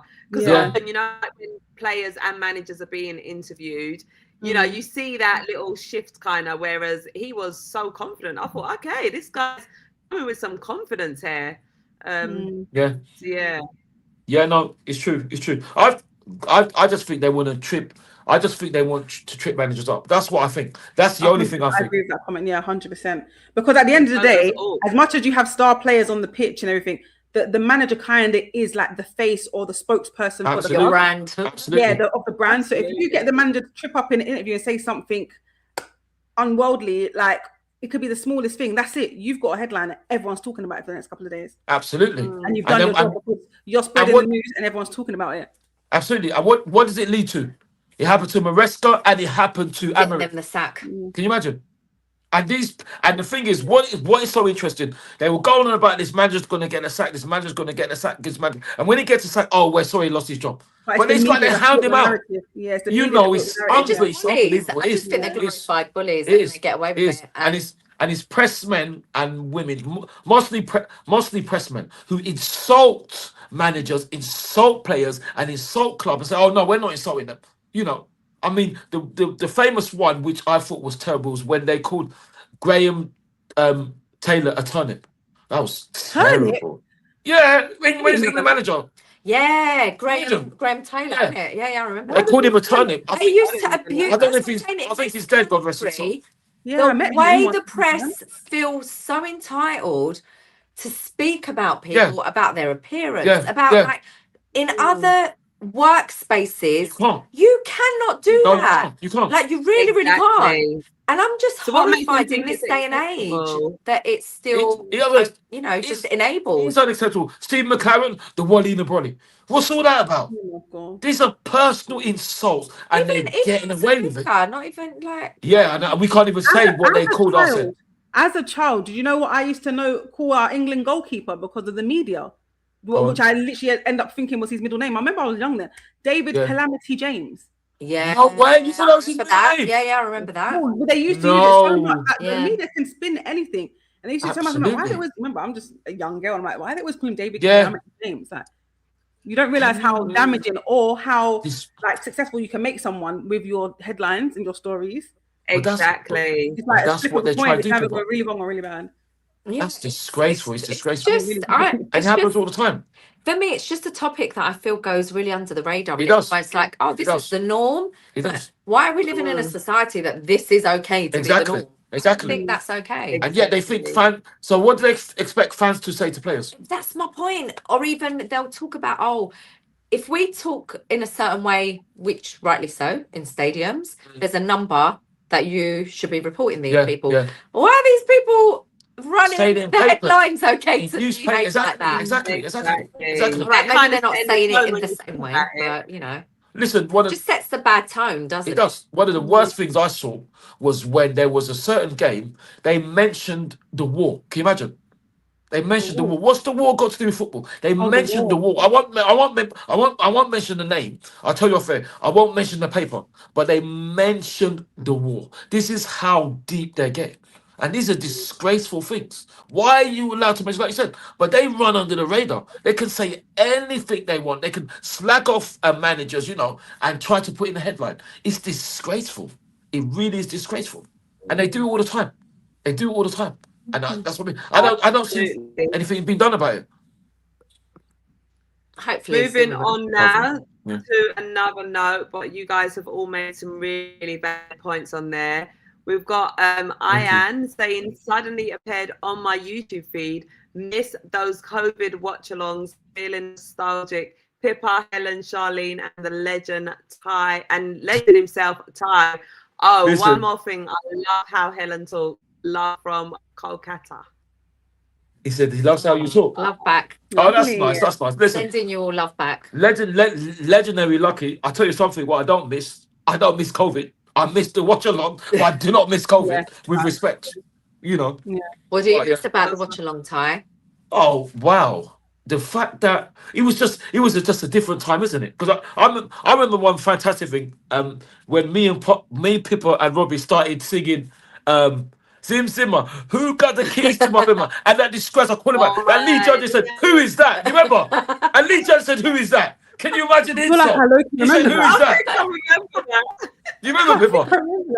Me, you, Robbie, went, Zim Zimmer, who's got the keys to my Pippa? Who am I? And Lee said, who's that? Can you imagine insult? Insult in the legend Beanie Man. Oh, I can remember. You know, that is so funny. It was great. No, but listen, I do miss the watch. It was a brilliant time, and the fact that your show came afterwards, it was absolutely. Even come and join us on our show. I did. I used to watch it. I used to watch it. Sit there watching from the sidelines, and we're like, come inside. I used to watch it on my phone. It was absolutely superb to see three women getting big numbers. 3-0 on the night. Oh no, that must be nice. They have smoked Newcastle. Mamouche, wow. What's happened to? It just says Mamouche. Who's got the third goal, guys? Thank you. Big up to everyone in the chat as well. You guys have been active. Apologies if we've missed any of your comments. We appreciate you guys commenting. So just keep commenting, and we'll try and get through as many as we can. Yeah, Newcastle are going out. Newcastle. It will be a miracle to come back from this, honestly. 6. They're not going to score 6. Yeah, no. I mean, I love it for everyone watching. It'll make it very entertaining if they can pull some goals back. Imagine. Can you imagine the comeback of the decade? It'll be 6-0 down against City to beat them. Remontada. And it goes to Why is our fan base and our team so hated in the UK? Are we? I think it's because we're so loud. I think it's because we have a big. Are we, people? Is that just spin? Is that just spin? I think we are. No, we're not. Everyone can't hear us fans talking. Even us. Exactly. Everyone. Why can't we speak? I just think they hate us because they can't be us. Yeah. I just think, why can't we speak? You know what I mean? Because we get criticised. I feel like Arsenal fans let their presence be known before they even say, "Oh, my name's Rachel and I work at HSBC." I'm an Arsenal fan. You're like, Arsenal. Yeah. Hi. Arsenal. What you can see someone walking down the road. They got Arsenal. You Arsenal, yeah? Come on, you guys. Like, everything's so loud. Yeah. What's wrong? Exactly. We are so loud and proud. Today, my journey across London, I could not tell you the amount of cool people I was just witnessing on my journey. A red hat here, a little trackie there. the different range of merchandise, decades worth. I couldn't even say to its current styles. It was everything. It was. I was. Oh, okay. We've lost Helen and Ty. Hopefully they'll be back soon. In the meantime, excuse me, can we big up our ladies in red? Ladies in red. I'm not wearing any red. I'm not read username. Oh, why not? All right, do you want to read it? No, I'm good, thanks. But big him up. Yeah, shout out to you. Almost us there, taking us back to COVID time. Yeah, it's great to have all of you guys here joining us and everything. Shout out to everyone in the comments. We'll just wait for Pippa and Ty to sort out their connection and get back to us. But Pippa, it seems like everyone's happy to see us here doing a live. It's been so long actually since we've actually done a live show. I feel awkward. It feels so weird doing a live. Like honestly, like I did one last month on oh, hello. Welcome back. Helen's Are you back? Back and gone. But yeah, I'm reckoning that, guys. Probably. But yeah, it does feel weird considering we used to do this like once a week. Back? Oh yeah, we're back. Yeah, we're back. Yeah, we're back. We're back. Yeah. Sorry, my phone. Too many phone calls. I tried to take the phone call away. But you have my birthday behind your head. That is so cool. I don't know how I just noticed. Do I? What birthday? Oh, yes. 22. Who's 22? All guesses. Do you know who that is? Yes, of course. Oh,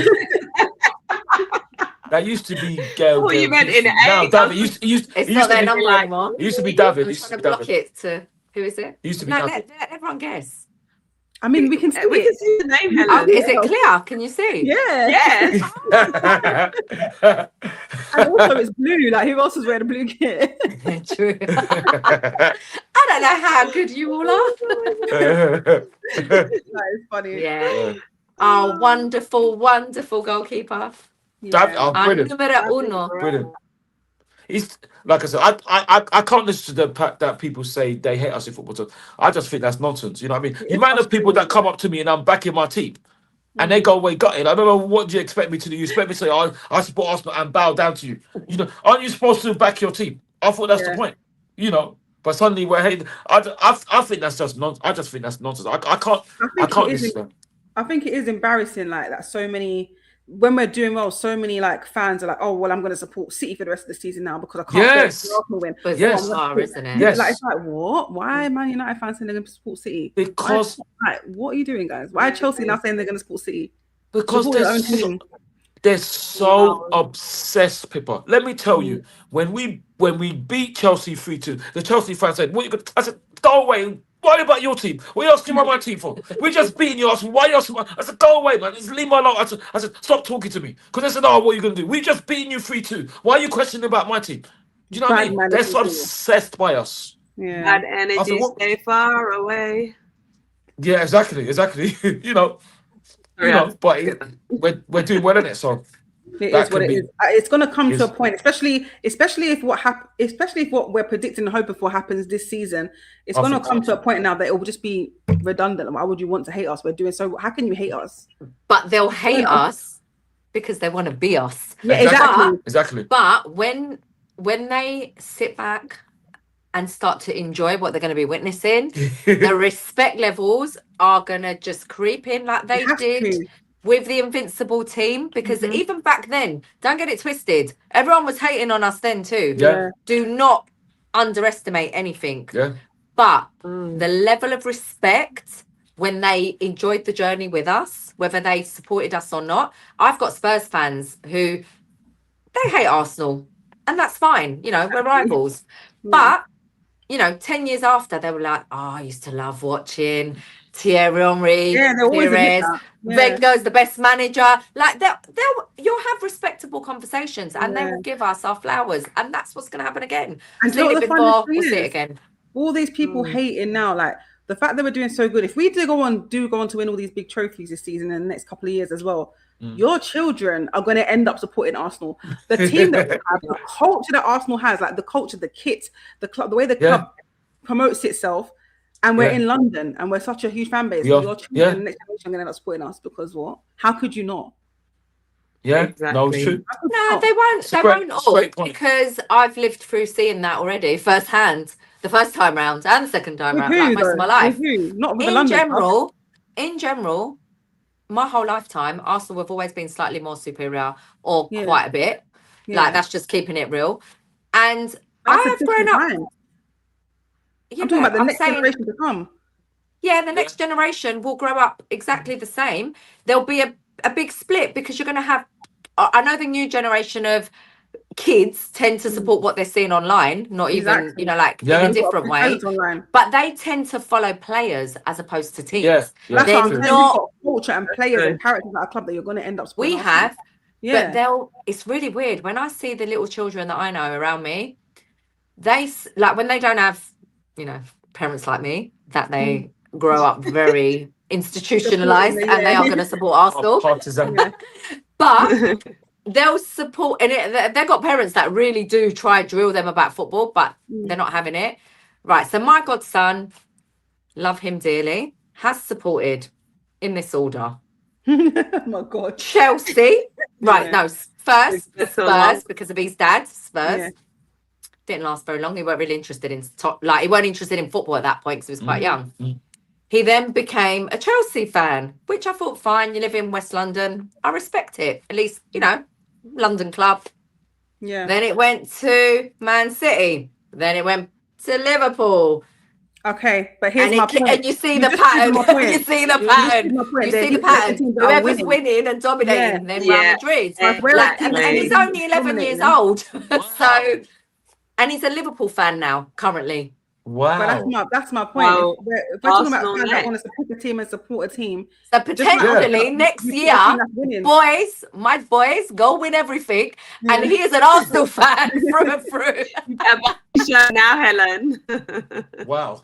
That's the kids I see. They're the kids I know. That's fascinating. That age group that they've grown up with an iPad in their hands, genuinely, like, you know, literally from the age of 2 or 3. Yeah. And they know everything about football. They will tell you every player by their stats on whatever games they're playing. Like what's all the cards and all the new things they're on. Match attacks. And then match attacks, everything. They'll know every stat. They watch YouTubers all day that are giving them the stat on every single player from Player Manager, FIFA, from every game they play, everything they're watching and studying. They will recite. They will tell me the stats of Dennis Bergkamp. They know everything of every generation. It's incredible. Wow. They get more from football than they've ever learned at school. They know more about football, the topic of football, than anything else I'm certain that they've ever been taught in any school they've gone to. It's just interesting. Because it's a lifestyle. I've gone off topic, but yeah, it's very interesting. Not only that though, but also when you see like these little 2 and 3, you know, on Instagram, and the skills, you know, have you seen them when they're playing? The skills that they could do with the ball, I'm like, wow, it's incredible. That's incredible. You know, so it's incredible. Quickly. It's incredible, but I think, like Pippa said, is boy. Yeah, you're right, actually. I'm thinking about it from a different point of view now, not from what I witnessed growing up. Yeah. But now Pippa's right what she's saying. Because they're all going to be Arsenal fans if we do what we're doing, if we're on track. Maybe. If we can, like, if that trajectory just keeps going the way it should. With this generation, it's not just about what happens on the pitch. It's about everything else that comes with it. And as a club, the whole product. Have all that. The only thing we're missing is the trophies. Yeah. Especially from London. Naturally, unless you have parents that are like diehard United fans and diehard, that's going to make you support the club. You're naturally going to want to support a club like Arsenal. And even beyond London, I mean, I can go by just my own contacts and people in the Middle East, for example, in America, in Asia, everywhere, everyone is watching. They love Arsenal, whether they support them or not. They respect them. They respect them in a way, a very different level than they respect the conversations I have with other fans. it's very interesting. It is And I interesting. feel proud that they view us in that way. Yeah, it's just the UK fans that are hating for whatever reason, for whatever history there is that's been in the past. It's like, the let tribal. It go. It's the terrace. It's the terrace talk. It's a new era now.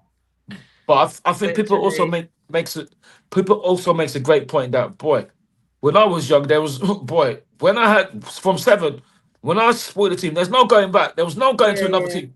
You know what I mean? It's different now. These kids just follow players. This is what I'm saying. And sorry, go. And can I just pick up this question I've seen in the chat that says, what do you think of Hincapié? Should Calafiori be first choice? For me personally, last night Hincapié had his best goal in an best game in an Arsenal shirt. He scored as well. He was fantastic. If Declan didn't set up Kai's goal at the end and assist that, he would have been my man of the match. Last night. I said that from early on in the game. Amazing. I backed the 60th. I was like, Hincapié is my man of the match. The passion this guy has, you'd think he's played for Arsenal for the last 3-4 seasons. Absolutely. But even fantastic with that energy as well. Pardon? Like all of our new players, that Zuberendi, all of our new players, Christian M. I forget new players. Yeah. They have come in and just fitted in. Yeah. Like they have always been at Arsenal. Like they've come up through Hale End. It is that seamless transition. It is. Mourinho as well. Last season. Yeah. Like the way he came in. Yeah. Played in a position he's never even played. Well, actually, no, that's a lie. He has. He's played in that position for Spain. I think he plays a little bit. Yeah. But like, regardless whether he's played or not, he came in and he was asked to do things that necessarily he might not have been told he was coming in to do. A position he was going to be signed to do. And he is what an important player to our team. Yeah. He's been amazing as well, Marino. I think he's a bit of an unsung hero. He is. Pierro's fantastic. And what it is to me is that you've got to take your hat off to Andrea because the recruitment has been incredible. Even Christian M. Look at when he came on. We were all when William came off at Anfield, we was thinking, oh no, we're going to be in trouble. And Christian M came on, and you think William is still playing. So it's incredible the recruitment from Andrea. What the players we've signed to seamlessly, like Helen said eloquently, fit in is just incredible. And that's why we do so well. Everyone is pushing in the same direction. Yeah. And also the whole team. Yeah. All of our staff. Yeah. From the recruitment, from the coaches, from all the other people in between that probably work at the club we don't even know about. Yeah. Everyone is helping. Is in the same. They're all aligned. They're all aligned. I like that. Yeah. They're all aligned. And it shows excellent levels of workmanship. And womanship. Yeah, there's loads of women as well. I see. No. And that's the other thing I'm loving. I've seen so many more women in the game. Generally, all over the game. And even in our all bench. positions. Yeah. In the game. Which is fantastic. Nutritionists, physios, everything. Coaches. Yeah, everything. Yeah. Absolutely magnificent. And a few in the boardroom. Well. He did say that he wants competition, in every area of the pitch. And I think it's definitely something that he's achieved. Because when we look at each position, there's competition there, even with this question. Exactly. Even question who are you going to pick, Calafiori or Hincapié? That was the question. I mean, before the game tomorrow, when I done my preview of the game for my YouTube channel, Charlene Smith, check it out. I can actually say that my preference being Fiore, just for that attacking threat that he has going forward. But actually, Hincapié started and was absolutely intense. So, I've got absolutely no complaints. Saka being out with an injury, Madueke stepping in. I don't feel like it's a massive off. Obviously, we don't understand. It wasn't against Chelsea last night. No, it wasn't. Yeah, but Madueke steps up and he plays with so much confidence and brilliance. So, I think he's been exceptional. Yes. He has. It's interesting. I don't know who I'll choose. I venture for Ricardo, but listen, any of them can play there, to be honest, because Pierro's done so well, and we mustn't forget that Pierro was playing at centre back before he moved forward. About that. Yeah, that's what is absolutely incredible. So he's been absolutely magnificent. as well. Yeah, centre back. He can play anywhere across the back. Yeah, Ricardo couldn't play. But that's what I mean. But that's the thing. These players are so versatile that they can fit in nearly anywhere, and there's no drop off. It's unbelievable. It's unbelievable. That's why we're successful. And let's not forget Timber. Timber was not a right back. We didn't buy him. He didn't come to Arsenal as a right back. Yeah, I bet he was a centre back, wasn't he? Yeah, I think he was a centre back. Yeah. And he's been phenomenal. Yeah, he's been incredible. He's been probably our most consistent player all season, or maybe is that wild to say? No, along with him. One of them. I mean, they've all been so great. They're all just at that plateau. Excellence, almost. I like plateau. Exactly. Listen. And let's not forget about Timber coming back from injury. Yeah. Exactly. A massive, serious injury. Yeah. Mate, ACL he had. ACL, yeah. Unbelievable. And a bad one as well. And that must have been so mentally damaging as well to sign for a new club, a huge club as well. And on your first game, your debut, in the community shield, and then you miss the whole season. Like, to come back from that mentally and physically is just incredible. And he's come back on top form. Powerful. Amazing player, amazing player. And Charlene is saying quite rightly that I remember in the Community Shield, they only scored when he came off. When we won Man City, Leandro scored in injury time. They only scored when he came off. That's how good he was. Yeah. You know, Timber was great. It was at Wembley in the community. Yeah, that's right. He was outstanding. He was, and that was the first time I'd seen him play. Yeah, me as well. And I was like, because I heard he was good. I knew he was good. He was coming from Ajax. I've got people out there, so I knew he was highly regarded there. Yeah. But I'd never really watched him play. Yeah. And I was like, wow, this is good. Like, what a signing. Yeah. I couldn't believe how he dominated because I think he was playing on the right in that game, if I'm not wrong, wasn't he? He was, and he kept doing it. And he just kept them quiet. He did. Quiet. He worked his boots off. Literally, remember his boot come off. That's how high. That's right. That's right. Absolutely brilliant. Actually, talking about boots, did anyone notice Madueke's boot coming off in the first half last night? No. Yesterday in the game. So his boot came off, and I had this absolute awful man sitting at the end of my row. He's not the regular season ticket holder. Let me tell you. I don't know who he was. I think he's been there before. It's probably their family or something. Yeah. Sorry, I love that family. There, respect, but this guy was so rude. He was abusing Madueke, shouting, and he had a child next to him. He couldn't have been more than 6 or 7. That don't surprise me, unfortunately. The abuse. My friend had to cuss him. He was like, don't come back here if you're going to be rude to our players. Yeah, he was. What was he saying about nonsense? Only if you can repeat. He was just. I didn't. To be fair, I was getting wet because it was pissing down with rain. Yeah, I had a cap on. I had a hood on. I didn't really hear what he said, but by the reaction of Mitchell, who sits next to me, he's the nicest guy. He's not rude to anyone, and he was so rude to that guy because of whatever he said. He was fuming. They were arguing for a few minutes. Is it something to do with his boot? Yeah, like something along the line, like when someone's just being rude, like, oh, you idiot. I don't know, he was just being very abusive. Yeah, like, but worse, a lot worse than that. And bearing in mind, the players can hear us if it's during the game and there's not a lot, like in that moment, Madueke was only like a couple of yards to the right of me. Yeah, firstly, not saying he would hear him, but like. You never know. No. Mickey, I'm sure they turned around from the bench because they were kicking off. I mean, I only turned around because I thought they were going to have a punch up. Oh, no. Because of, like, they weren't, but, like, it was that heated that it wasn't a discussion. Like, he was just like, if you're not going to be quiet, you better leave. Whoa. Yeah, you're not welcome here. Yeah. Wow. Yeah. And it's like, what do you expect him to do? If he goes off the pitch and we give the ball away... Yeah. He can't even go off the pitch if there's not, it was just like, what do you actually expect him to do? So it was like, he looked like he had flip-flops on, it was running like that, That's brilliant. But again, it was only what I think I saw and heard. Like, I don't know exactly, but it was a bit, it was a bit wild. Yeah. He can't be risking no injury. I don't know what he wanted Madueke to do because I think his boot broke because then I saw him bringing out 2 boots, but then I was watching the game, so I don't know if he changed them. I don't know what happened after. Yeah. But it was just like, why does everyone think that, like, why are you acting like that?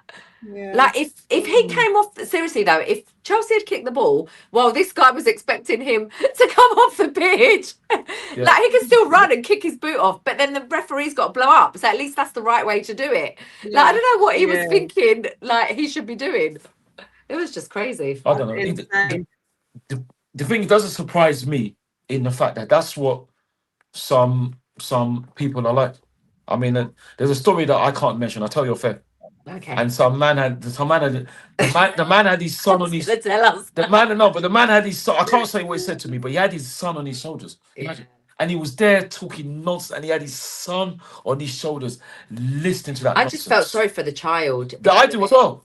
From both parts, because I felt a bit like I was telling him, like I felt a bit like Mitch, calm it, because there's a child there. Yeah, it's but true. In the same token, why are you behaving like that? Exactly. Child? Exactly. What example are you setting to your child? It was just he was being abusive though to our player, and that's what he didn't like, and that's what upset him. It's unbelievable. Yeah, it's unbelievable. While we are speaking about Madueke, Michael is asking if Madueke putting Saka off from performing. Saka's been poor this season. I mean, what's your take? I think Saka's injuries. Exactly. Absolutely not. I think everyone comes back. The amount of minutes. Exactly. No, absolutely not. I think it's probably his first ever serious injury in his whole career. Like, exactly. From childhood. Exactly. I just don't feel like obviously he's going to be back to his best straight away. No. He's not exactly the worst, but he's not the Saka that we know. And I just feel like everyone's different, isn't it? And he's probably anxious to still play on it, because if you know athletes and players, they will tell you they're okay and even though they're not, medical assessments and he's okay to play, but deep down he's probably thinking that it don't feel right, or I'm just assuming, or it don't feel the same, and you're just adjusting to this new hamstring that you've got after surgery. So I don't know. I feel like it's going to take a while for him to get back to his best, because if he's anything like me, where I'm always like, what's the word, anxious and conscious, he's probably overthinking it, thinking I don't want to get worse than it already is. Yeah. But I think also what it is that we've got such a great squad, we can actually allow him to rest, whereas we haven't been able to in the past. And that's what it is. That's the difference. So he actually have time to heal. So I'm sure he has, because he's such a brave, fantastic warrior that he'll play for us with injuries. And if we had the squad in the past, maybe his hamstring wouldn't have fallen off in the first place. Yeah, playing all those the games amount for Arsenal and England. But I mean he has no rest. They have no rest. They've had no rest for the last 4 or 5 years. The amount of games, but I don't know why Noni would put Bukayo off. That doesn't make any sense to me. No. I think competition is so healthy. It's brilliant. It's brilliant. No, 100%. Take Saka to the next level. Yeah. Saka's probably thinking, thank God I can break today. Exactly. And look. I don't know. They never not want to play. They don't, but they have to. If they're not fit, they have to. They have to take a backseat. Look at West Ham. Sorry, look at Aston Villa, where Declan didn't play. Declan, I better be careful what I say. Declan was gutted that he didn't play, but he couldn't play. You know, if you can't physically play, you can't physically play. But against Leeds, look what happened. Bukayo unfortunately went off in the warm-up. Noni replaced him at a moment's notice, scores an assist, and we win 4-0. So, you know, absolutely brilliant. On the topic of Declan, I mean, can we talk about Declan? What a season. What a season. What a player. What an asset to have. Like, did any of you think he would actually come in and be as good as he is? Yes. When we signed him, Did I? I might even Did you think he would be at this level so soon? In terms of his actual ability? No. I knew he was good, but I didn't know he was this good. I might have to pull up the archives from my YouTube channel that I've archived the videos, but I used to go to a lot of West Ham games because. Oh right, okay. So tell us, because you would have watched him. I've been a Declan Rice fangirl for time. Even if you go back to his Instagram, I've been following him since he was West Ham, always commenting as an Arsenal fan. Always that's true actually. Always, because everyone and West Ham fans will tell you, and anyone that watches him will know that West Ham fans will tell you even before we signed him that we're getting a world-class player. And it's hard to look like a world-class player when you're, no disrespect to West Ham, when you're at a club that doesn't play football, that doesn't play world-class football basically. But everyone knows, even the England manager, he was playing at West Ham at 18 years old, like getting into the team straight from the academy. Wow.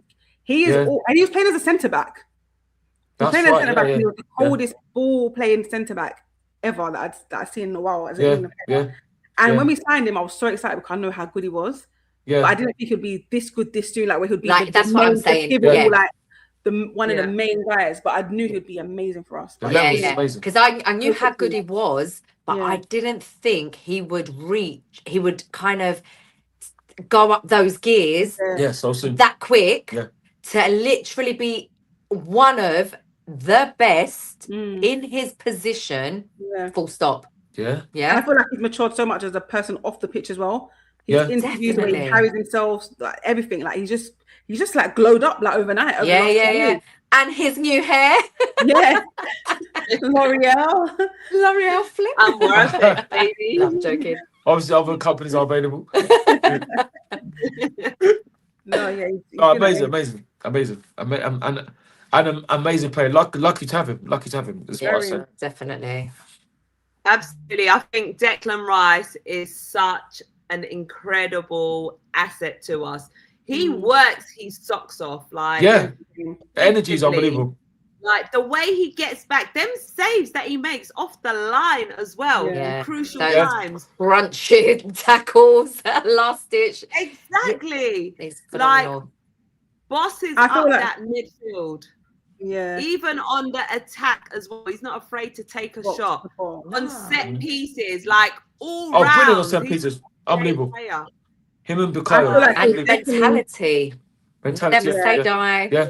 Like attitude, like old school, no nonsense. Yeah.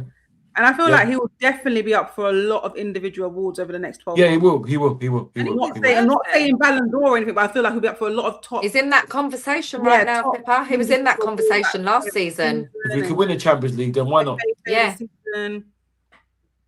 we'll see. We'll see. Depends on where our season finishes, how successful it could be. But if it's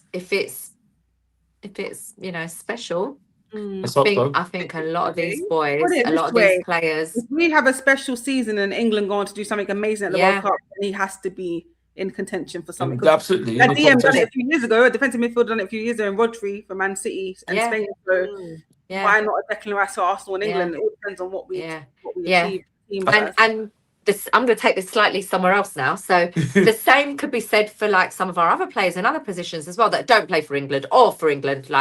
So you could have that with potentially William Saliba with France. If they go on, if he wins everything, let's say at Arsenal, hypothetically, and then France go on to win the World Cup, and he has an outstanding World Cup. Maybe they don't let in a lot of goals, because I know normally the outfield players tend to get those accolades. Yeah, you never really see a defender get anything. They never give it to a defender. But Van Dijk's been in those conversations in the past. But he doesn't win anything. Because Holland don't win. Holland don't at the moment win those kind of trophies.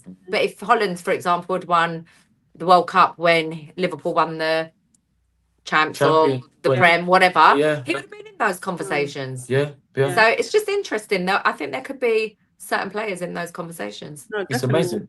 It's amazing because Declan's done it and he's shown humility, whereas Rodrigo hasn't, which I think is quite interesting. How is he not? In what way? Oh, Rodrigo, remember the nonsense he was saying? Yeah, of Man City. Yeah. All the disrespectful, disparaging comments to us. Remember when they had... You have to remind me. Okay, well I'll remind you. remember when we should have won the league that season, and we drew 0-0 with Man City, and they'd won 47 games in a row. I think they scored 47, and we stopped them. And Rodrigo said, "Oh, that's why Arsenal didn't win the league, because they were too negative." Even though, that's how we had to play. You see, I did agree with him. Funny enough, he was right though. I agreed with him. He wasn't right, because I don't think he was right, because if I remember, Pippa, in that game, and Mikel went mad. Leandro had the ball. If he'd squared it to Gabriel M1, we would have won 1-0. Mikel went mad at Leandro because Leandro didn't get the ball in. Gabriel M1 was there, closing in, and we would have won 1-0. But he didn't do that. Mikel went mad at Leandro, said you should have passed the ball. He was right, but he was right. I don't think he was right. And even if he was, why is he worried? Why is he worried about our team? Why don't you worry about your team? Where's your team now? That's what I'm saying. You can't. But everyone has a different opinion. They do, but Pippa, why are you talking about us? You don't play for us, so why? This is what this question. No, they can ask me about Tottenham. I say I don't support Tottenham. Why are you asking me? Do you know what I mean? They're not going to ask you a post-match about Tottenham, are they? Because you didn't play on the pitch, did you? No, I'm saying if I was a player. The thing about it is that this is what they asked Mikel, and Mikel doesn't get involved. This is what I'm saying. You don't have to get involved. You didn't have to say that, but that's what I'm saying. And it shows that I love when players don't give these media narrative answers. He's a person, and he said how he feels after post-match. I'm Man City, we're winning every year. You thought you could win, but this is why you didn't win, because your man just set up negatively. Yeah. And if my Arsenal player did that, I would like that too, because show your personality. Yeah. But then I agree. If we win the quadruple, or win something this year, win lots of things this year, and we continue to win, and then let's say Liverpool, Man City tries to come and take it off us the next year, thinking I would want a Declan or someone to say, why did you think you could do that? We're Arsenal, like what we do. But people Man City have the rights to say that as they've done it. They've done it. But you should remain humble, because where are you now? You're not where. No, that's not true. I understand your point of view. You know what I mean? But not this season though. His character also. That's what he's quite a passionate, sensitive guy. He's a bit emotional. You see that in his interviews. It's his character. Yeah, but I disagree, Ty. Okay. But the thing, like I said, look at him now arguing about. Yeah, but he can argue about that. He's arguing about referees. He should have been sent off. That's what I'm saying. So why are you moaning then? When everything goes your way, something else, not that. No, but saying when everything went your way, you weren't moaning then, and now you know what I mean. Look, where are you? That's what I mean. The thing is, what's gonna happen is that it comes back to bite you. So just keep your mouth shut, because at the moment their mouth shut. Ty, I'm so sorry. I have to disagree with you on this one. I'm so sorry. Yeah, their mouth open. You want to do that. People say the same about us. You think their mouths open at the moment? Winner, huh? No. Yeah, Ballon d'Or winner, fair enough. But where's the Ballon d'Or got him now? What do you mean? He went on to win the league. He went on. And what's he winning now? But what's he winning now? And he's there crying. Oh, referees don't want us to win. Look at that nonsense behind us. Sorry, no, 7. What's it now? 7. I can't remember. 6. And if we beat Sunderland, it's 9. That's what I'm saying. So that's what I mean. What it is to me is that it shows that they're scared of us, because they never used to talk about us. But now they're scared of us. And they should be. A lot of people should be, because they have the right to be now, because we're dominating. They should be. But we need to put the final stamp in and give them a real reason. We need to get over the line. Yeah. Absolutely. But we have to keep humble. And I've never heard Declan come out. Declan even bigged up Rodri. Even though I wouldn't big him up. Rodrigo, sorry. Declan bigged up. And this is what I mean. The epitome of humility. You have to have minimum, because the thing is, it's all right when you're winning. I'll give an example. Where I live, I won't name the store. There's a Man City fan, right? He was there talking nonsense last night. You know what I said to him? I said to him, if you get licks, can you help me with something? We'll be humble then. I haven't seen him since. He does not work for the company. Every time I go there, he went to Ghana. He has not come back since. And I know he hasn't got the sack. No. Well, that's interesting, because I tell you nothing. Me and Lim, this is going off a tangent. Me and Lim were arguing about football, and some woman came up to us and said, "Oh yeah, I thought you were fighting." And I said, "How can we be fighting?" And I said, "But how can we be fighting?" And he wasn't rude. If it was me, I said, "Do I work for you?" I said, no. I said, go away then. Imagine, how can you think we're fighting? We're arguing. But what I'm saying is that I've not seen him. I see him all the time. When Man City got football battered, I don't see him anymore. So that's what I'm saying. So Rodrigo now, when you're there, you didn't show humility. When you're there crying about referees, like, no, you don't want us to win. When you're winning now, you know what I mean? That's what I understand. What you're saying. People in heaven. When was it that he cried about the referees? When was this? The other game when they drew Tottenham. Oh, the other day. Oh, I thought you were about last season. That's what I'm saying. And Guardiola's the same as well. Because when they've been winning now, they've been getting too arrogant. Whereas, like I said, I've never heard any of our players come out and talk about Man City. Akanji, John Stones, Bernardo Silva, they've all come out and talked to us. That means we're in their head. That's what it means. We're in their head. Because they never used to talk about us before. Because they're rattled, because they've got a bit of competition now. That's what I'm saying. Us and Liverpool are the only teams that have given them competition. That's what I'm saying. And they've got to play Liverpool. They've got to play Liverpool on Sunday. And if we win, they're 9. And they always lose at Anfield. So, boy, that's what I mean. I'm just saying he's a good player, but just keep it humble. I just remember something funny. Big up Spurs. Oh, yeah. Going to come back. Going to come back. Wow. Honestly, I was so excited. You don't like care. There was amazing games. So many good games. West Ham up 2-0. Oh, what happened to that? 3-2 second half. Oh, my gosh. Tottenham getting battered, smoked by Man City. And they come back, and they could have won. They could have won, yeah. They could have won. Like, there was a lot of good games this week. They could have won. Very exciting. They could have won. I do hate we're saying Helen, Pippa, and obviously Shani, but I just think that there's got to be humility, because that's what I mean. I've never changed the subject. because Declan said he picked up Rodrigo. That's what I'm saying. You picked him up. Even Whereas I last wouldn't night, pick him up.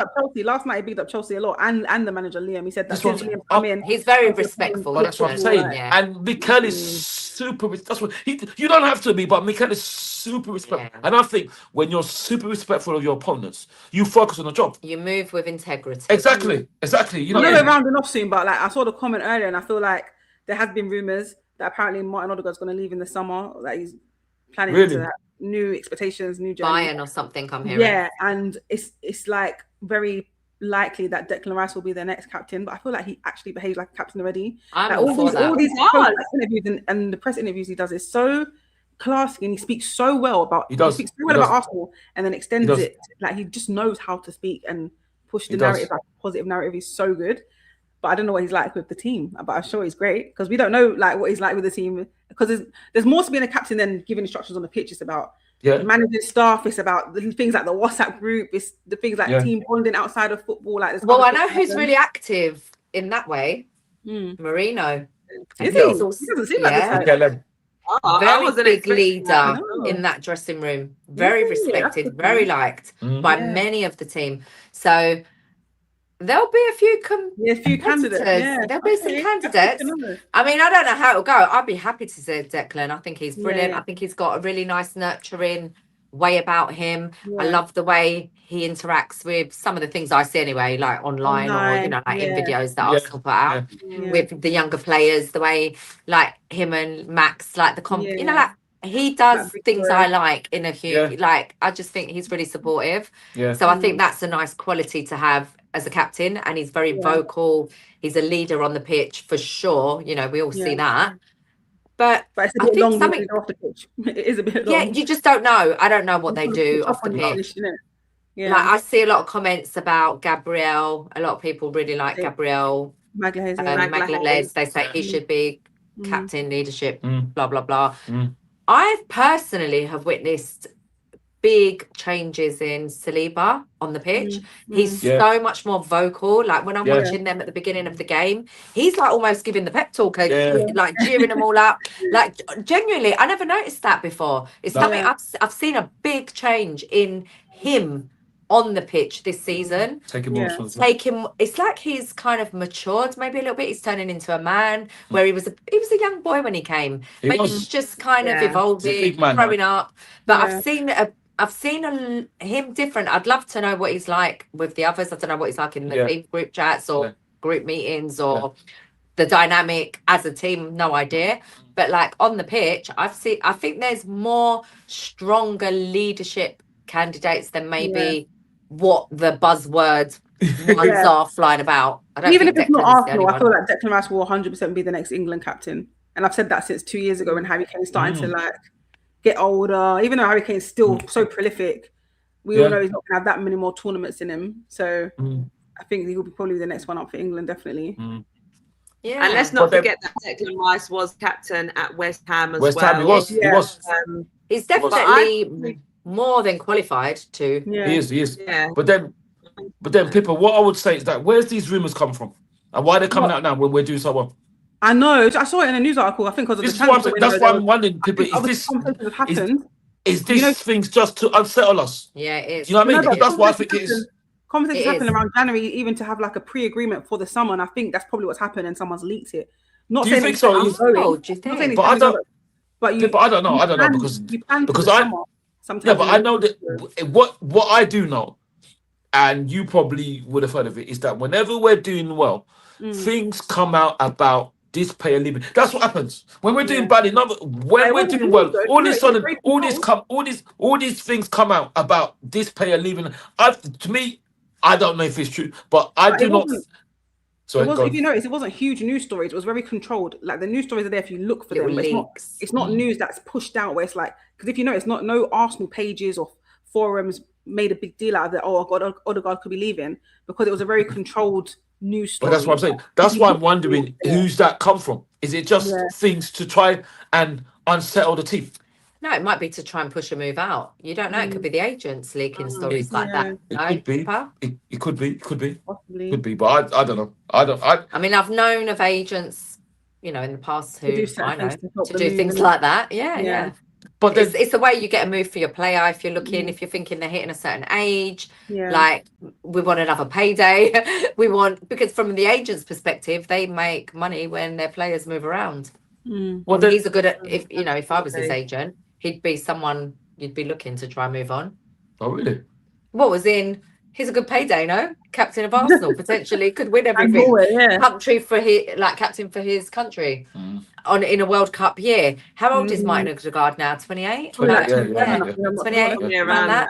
He's on his almost last move, maybe bar one, if he was to go somewhere for crazy money. Yeah, possibly. Is he running down? Is he in that kind of part of his contract where it's up for renewal or anything? Because I've got no idea. Possibly. Where should he sign his contract? He's probably got a couple years left. I don't know. He's been here for what, 4 years now? He signed the 21. He signed a new 5-year contract that will keep him at Arsenal till the summer of 2028. 28. So he's on the contract. All right, so where he's going into the last 2 years. He signed that in 2023. Yeah, so he's going into the last 2 years. So this is the time where you start trying to negotiate a new contract or try and send signals that someone wants you. You are right. It's business. You are right. But then when we say that, what do you all make of this Tonali thing? Because apparently we really want him. Apparently, apparently he wasn't. He was. It's just like the thing. But it was offered by his agent, so allegedly. But it's just like Punch and Judy. Judy. He's behind you. No, he isn't. Yes, he is. He's behind you. No. What was the truth? Did I don't understand what? I don't think there was that much concrete because what I heard is Newcastle said it is absolutely impossible to get the deal done in that short 24-hour window. But we did inquire because we wanted cover for Marino. That's what I've heard. But also what I've heard, Helen, is that the fact that he was offered to us by his agent who's now denying it. Because we would never come for someone if we don't get the green light. So I find that very strange. Was made. That's what I mean. So you know what I mean? But his agent said, he denies it. So what, are we lying then as a football club? What would we lie for? This is what I don't understand. It's very, very strange. It's very, very strange. Well, apparently, allegedly, I should say, Tonali was interested, allegedly. What do you, Charlie and Pippa, what do you think? Well, Michael's saying, I want him. I think Declan needs a better partner. I mean, that's quite a bold statement, I think. A better partner? Yeah, I've heard fans who I've discussed this with. Dan who? They rate Tonali. They think he's better than a lot we've got in the middle. Well, then Martin said, incredible in his first season. Well, I'm just quoting what I've heard to me by others. No, I'm not questioning you. No. I'm just saying we have the opinion of he's better than what we've got. Like he adds something different to what we've got, should I say? He will. Maybe. He will offer something we don't have. Possibly. But I feel like he's a bit of a risk. Ain't he a gambler? Yeah, he was. Yeah, exactly. I'm just thinking, I don't want him.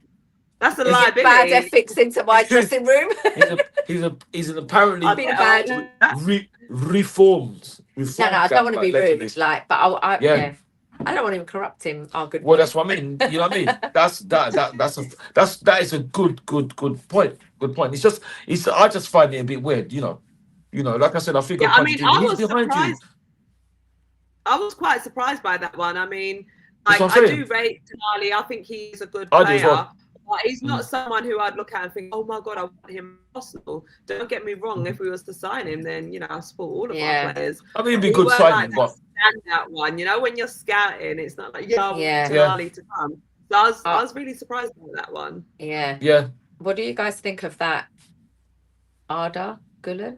Oh, the Turkish player. Yeah, the Turkish player at Madrid. Real Madrid. Yeah, we're linked with him as well. We've been linked with him for about 2 seasons now. Yeah. It seems we're really, really keen on signing him in the summer. I think it's a left winger. We get linked. Yeah, I think so. In my perspective, it feels like we get linked to so many players, and the ones we're linked with, we never get, and then we get players that we've never really heard of. And have to research. And then they come in and we're like, oh, they're really good. Where did they find them from? Remember during lockdown, we was linked with these 2 players, and I can't remember his name, but oh my gosh, we couldn't stop hearing about them. I think he played for was it Ajax? Oh, please, someone remind me, a midfielder, and we was linked to him for 2 seasons. All the Arsenal fans he's coming. Yeah, please don't, it's bothering me so much. Can't remember. Do you remember? Guys, help us in the comments because I can't. His name began with A. I think his name began with A. A. Oh, this is gonna This is like a quiz. It was like a short name. No, let me Google it. I don't know if Google helped me. Not Angel Gomez.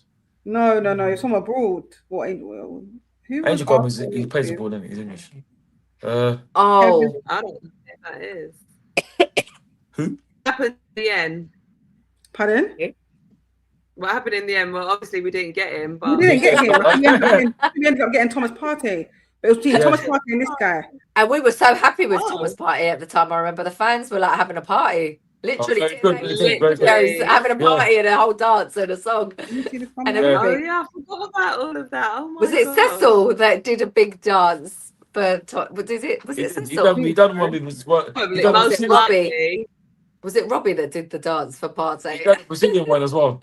So. Yeah, I remember the Brazilian flag. Yeah. Who was that for? That was for They kind of had a little Gable J. For Gable J. That's for Gable J. Yeah. I'm gonna find it, guys. Don't worry.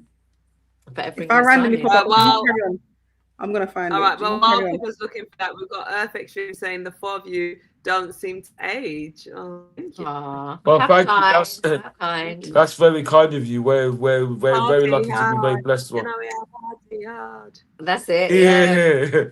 Apparently, the video's been taken down. Why?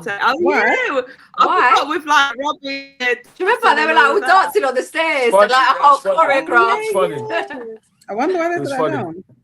I thought they were like auditioning for some dance like show or something. Yeah, that was brilliant. I remember. Yeah, I was like, is this like the new dance X Factor?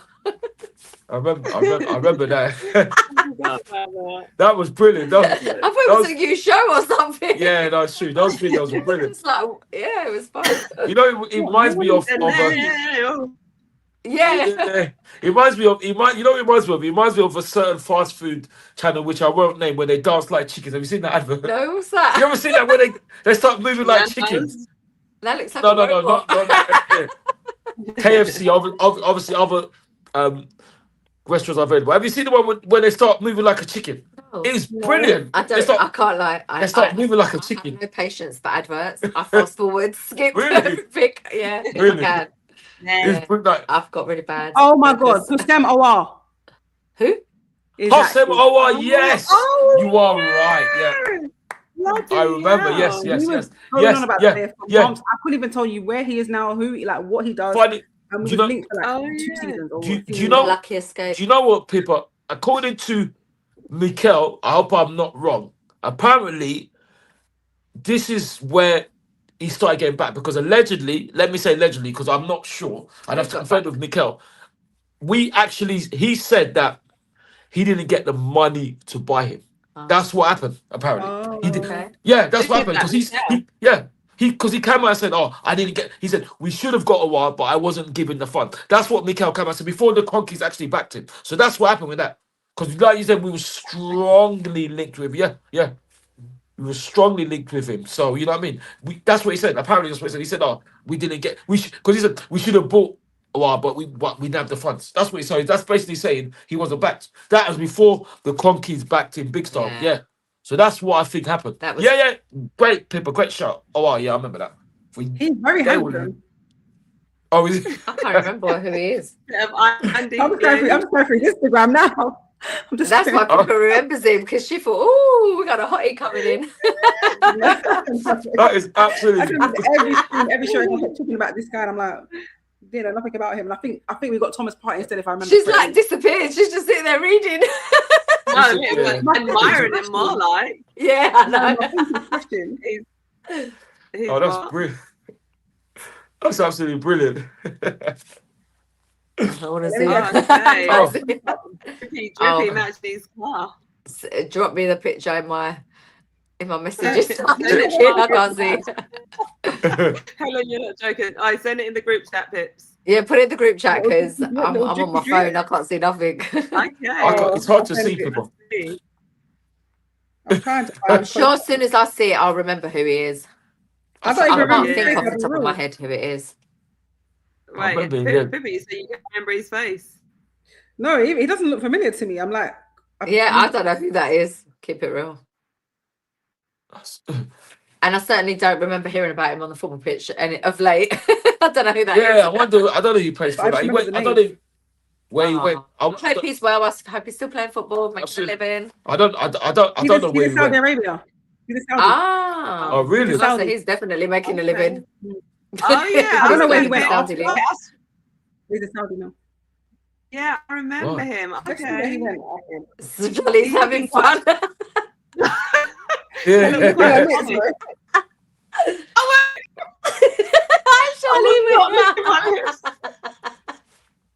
Oh, that's brilliant. That's absolutely. So we were supposed to sign him.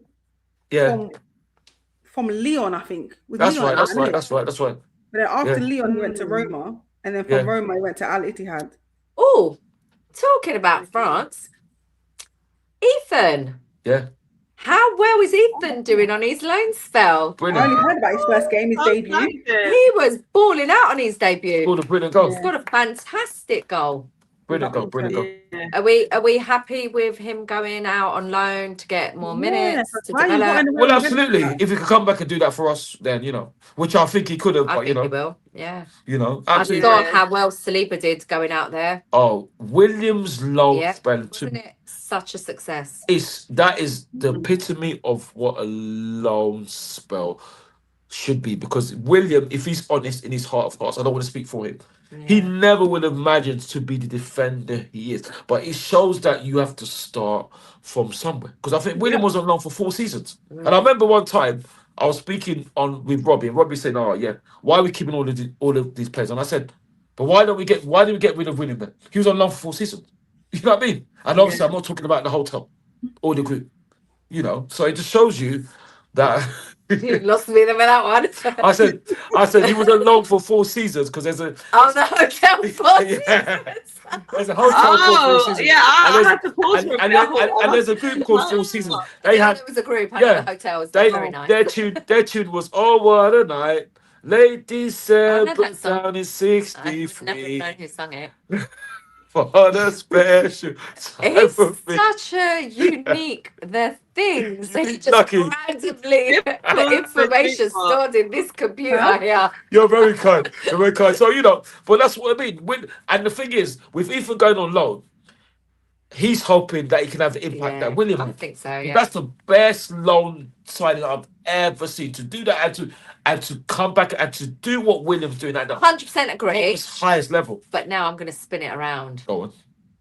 How's he going to feel though? Seriously, if we win everything, that's a good point. Has he played enough games to get medals? I hope so. I hope so. Isn't it interesting to think? Because I think I'd be devastated. I would be gutted to not be with the team right now, going through this journey. You made a big impact. When you're like our little wonder boy from Hayland. And yes. I don't know. I mean, I so am for the loan spell. Don't get me wrong. Yeah. I never think about it. I'm all for it. Yeah. But I do think there's some kind of experience that he could gain also by being here if we were to go on. And him being part of the squad winning. I don't know. Exactly. If we were lucky enough to win everything. Yeah. Like it'll be something big that he'll be missing also. Yeah, tell us. I feel like it was the right move for him. I mean, we saw when he was playing at Arsenal, the way he came with so much confidence and so much brilliance. And then this season, he's barely been getting any minutes. No. And to see such a young and talented player who should be, building on all that game time he had been getting and, everything he had been achieving with the team. You want to keep building on that, for one, his development, but also for his confidence. I feel like, obviously, I want to see him in an Arsenal shirt playing for Arsenal, but for his development, where he's at, he needs consistent minutes. So the best thing for him was to just go to Marseille and just be on a loan. And we saw at the first game debut manages to score, have an outstanding performance. They were playing last night as well. Mm-hmm. Yeah. It wouldn't surprise me if it's still scored again. I don't think he scored. I think he got taken off. It nearly got sent off. He made a bit of a horrific challenge from a clip that I saw online. But no, I think it was cool. But it was lucky. I think maybe they took him off so he didn't get sent off. Yeah. But I'm totally for the development and all of that. But I'm just thinking now, I'm just thinking about the other flip side of an emotional perspective. Yeah, it's true. No. You know, like if I was that player, how would I be thinking of thinking? Yeah, I want to play. Yeah, I want to be. Yeah. And I would want all of living in the south of France for 6 months. Not bad life. Not but Exactly. beach, sunshine. Yeah. Not bad. Not bad at all. Football. Yeah. But I don't know. Yeah, I'm just talking out loud, wondering, thinking. It's fine. It's fine. It's fine. I get that. I really do get that. All right, guys. We are going to start rounding off. There is a question here for Ty, but Ty, do not answer it today. Say, will you do a Valentine Day this year on AFTV? But I'm thinking he does it every year. Yeah, with my wife. Yeah, I do it with my wife. Yeah, yeah, I'll do it with my wife. Yeah, yeah, I'll do. Yeah, I will. I'll do it with my wife. Your wife? Yeah, my wife. I'll do it with my wife. You didn't tell us. We didn't get an invite to the wedding. We're going to be bridesmaids at the wedding, Charlene. I'll do it with my. I'll do it with my wife. I'll do it with my wife. Yeah, and everyone's invited. Obviously. I can't reveal that on air. Sorry, Charlene. I can't reveal that on air. Unfortunately, I'm sorry. I can tell you off air, but I can't reveal that on air. I want to meet her. I know exactly. She'll get to meet all of you. Wow. Oh, this is sounding so exciting. Honestly, thank you. So, are you married? I can't confirm or deny that. What's that? You just call someone your wife, so. Yeah, that's right. Helen's all right. You asked the question because you've just opened up a can of worms. No, but it's not the first time I've said it. Apparently, you've married Yasmin. Yeah, is it Yasmin? Well, no, it isn't Yasmin. No, I would listen. Anybody with respect, anybody would be lucky to be married to her, but no, it's not Yasmin. Even though, obviously, I'm lucky to marry to my wife. And let me say that. So. Wow. It's all happening in 2026, boy. Everything's coming out of this show tonight. It's changing. A baby on the way, potentially. What? Oh yeah, that ship has sailed, but I can't divulge any more than that. We won't answer on that. You know, so I can't think. Ask what the children's names might be.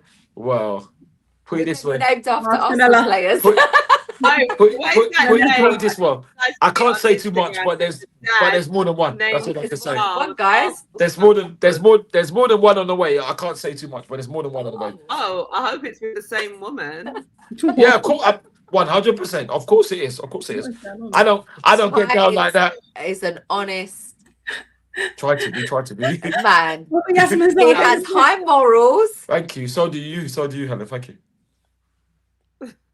And yeah, I'll leave it there. I won't shame others, but yeah. I don't even laugh. Oh my gosh, my stomach. Pippa frozen. No. Oh, sorry. That's good, Pippa. You know what, Pippa? You'd be good in musical statues. I thought you was frozen. You was like this. Instagram.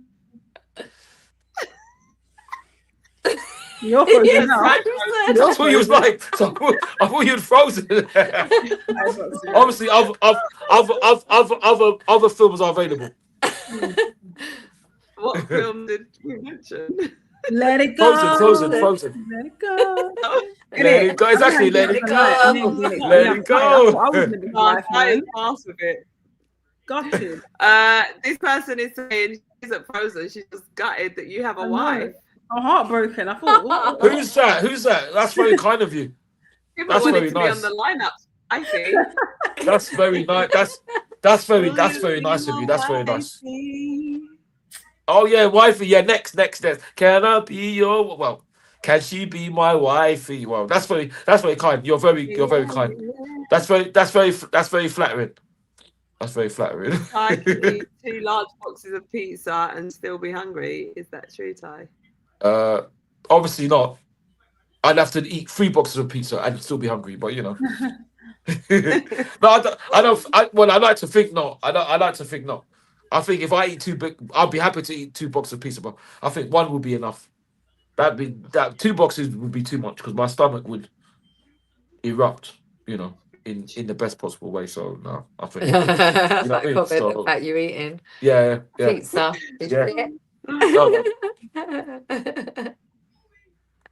Yeah, well, I don't. Yeah, well, yeah, that's true. You can answer it, Ty. Answer it. I was very hungry. I wouldn't say I was stitched up because Yasmin was absolutely fantastic, but I was lied to about telling me it's a legend, and I looked and saw beautiful women there, and I was really hungry, so I just had to eat, man. So you chose pizza instead of the beautiful Yasmin. No. I was hungry. I was hungry. I was. You know how hungry I was. I was like, I'm getting the impression I was like, kind of hungry. I was like Duran. I was hungry like the wolf. I was so hungry. So and even disgracefully, can I say disgracefully, people tried to say I ate her pizza. How did I eat her pizza? I was hungry. I ate mine. I remember that you did. You did eat it. No. I ate mine. We had one each. I ate mine. But people say I ate hers. What did they do? Keep hers off camera? Or no, she had hers as well. No. She had hers. I recall you taking her pizza. Was at the end? No, I didn't. And if I did, it must be because she didn't want it. I think. But I was so. If you know how I did, and did you say that with my own mouth? If you know how hungry I was, so you ate both pizzas just to clarify. I think if I did, it's because she didn't want it. I was so hungry, man. I was really Did you ask her if she wanted it? No, I think she said she didn't want it. She just didn't want it. She said she wouldn't want it. It was quite weird because I opened my eyes and said, "What's going on?" I thought I was living in a parallel universe. I thought I was in the Twilight Zone, the Tales from the Crypt Keeper, Tales from Unexpected, the Outer Limits, the Tales from the Dark Side. I thought all those programs. I couldn't believe it. I got this beautiful woman in front of me, but all I could think was I was hungry. All I could think was I need to eat. Yeah, I was hungry. And the funny thing is, I'm glad I'm on this show with you three beautiful women because I want to pick your brains on something. Tell us. I don't know if you lot have heard. You probably have because you're clever. So just ignore me. Just please humor me. Have you heard this thing that our club, obviously Arsenal, going to do where you have a date with a fellow fan at a game? Huh? Yeah. Have you heard about that? I heard something about. Yeah, I've seen that. Yeah. I haven't heard anything. Yeah. But what is it? Yeah, basically you go. Actually want a date. So what is it? A new kind of dating it's site? a dating show. They're launching a dating show or a dating site or what? I think do they match you? It's a dating show, possibly. But the thing about it is that how interesting. Obviously, my thing is with respect. When I'm on a date, I won't have no time for it because I've come to win. I haven't come to romance. I've come to win. So I wouldn't be talking because I'm focusing. So what would you think? So I ain't going on no date. No. Listen, I'm not. If I wasn't married, I wouldn't mind going on a date, but it'd have to be before or after the game. Because when the game is on, I'm not thinking about impressing anybody, which would be great if I can. I'm just thinking about winning. Some people would love to go on a date with the love of their life at the football if they support the same team. Yeah, but if you know each other, people, when you don't, it's very difficult because I want to be talking. It might be like better than sitting in a restaurant and then eating your pizza. No, but I wouldn't be talking because all I'm thinking about is I'm not thinking about impressing. I'm thinking about us winning. That's all that's on my mind. No, with respect, no woman's on my mind. I'm just thinking of winning. So, all right, but this would be a good test. This would be a good test. Can you sit and take your woman again with you? If you can't, then okay, you can't. No, Charlie, listen. I can. If we are actually an item who know each other, but to say a first date at a football game with a woman, how nice she would be, a no, because I would be ignoring her because I want to win. I'm gonna come, and when I'm focused, all I'm thinking about is winning. I'm not thinking about anything. I'm just thinking about winning. That's what it is. So I couldn't do it. I don't know. Could you three do it? What do you think? I couldn't. Do it. You see. You see, that's what I'm saying. It's a weird concept because you know what I mean. And can I just say, go on. Imagine they're not even an Arsenal fan. No, well, I think the premise is how are they going to prove they're an Arsenal fan? That is a very good question. Like, do they have a membership before this game? That's this thing. Like, I don't get how it works. That is a very good question. Is it member to member? Like, I don't understand it. And how do they match up? Or is it like, I don't get it. I don't understand it. I've never heard about it. Don't know. Yeah, they're launching it. They're launching it on our website, Arsenal.com. Let me tell you, it's called the Big Match. I'm going to give you some key points. Oh, well done, Pippa. It's to launch their new app. Is it to do with the new app? No. Is it on the app? Match days at Emirates Stadiums are time to connect with a beautiful game and each other. It's for this reason that we're launching a new dating show that celebrates how a shared love of football can prove a catalyst for an even deeper romance. We are calling on our single supporters in the UK to apply to be part of the production, which will involve attending a blind date with a fellow Gooner centered around an Arsenal game. It doesn't say at an Arsenal game. If you'd like to participate, if you'd like to be a participant and you're not for the opportunity of meeting your perfect match, you've got to complete the form. It's open to age 18. And applications close on April the 11th at 11:59 UK time. No. Oh no, man! Like I said, because the thing, no, but also with the Arsenal Love Island. Someone saying in the comments. the thing is, listen, Helen, you make a good point, but for me, when it's match day, I haven't got no time to. It won't be match day. I think what they're going to do is, it's like they're going to go on a blind date. They might go to the pub or somewhere that'll be showing the football. Maybe it might not be at the match, like in the stadium. Might be centered around an Arsenal game. Around. Yeah, but how would that work? A match day experience. Maybe cameras following them. But you know, like how. What show was it that used to do stuff like that? Like a bit like Love Island, but they're not living there the whole time. There was a show that used to do it, innit? No lighting, no lighting. That is Island like they used to have to pick someone or something. It's yeah. I don't know. I don't know where that. Yeah, I think because they try. Yeah, maybe it's interesting. I don't know what's out there yet, what people know or not. It's interesting.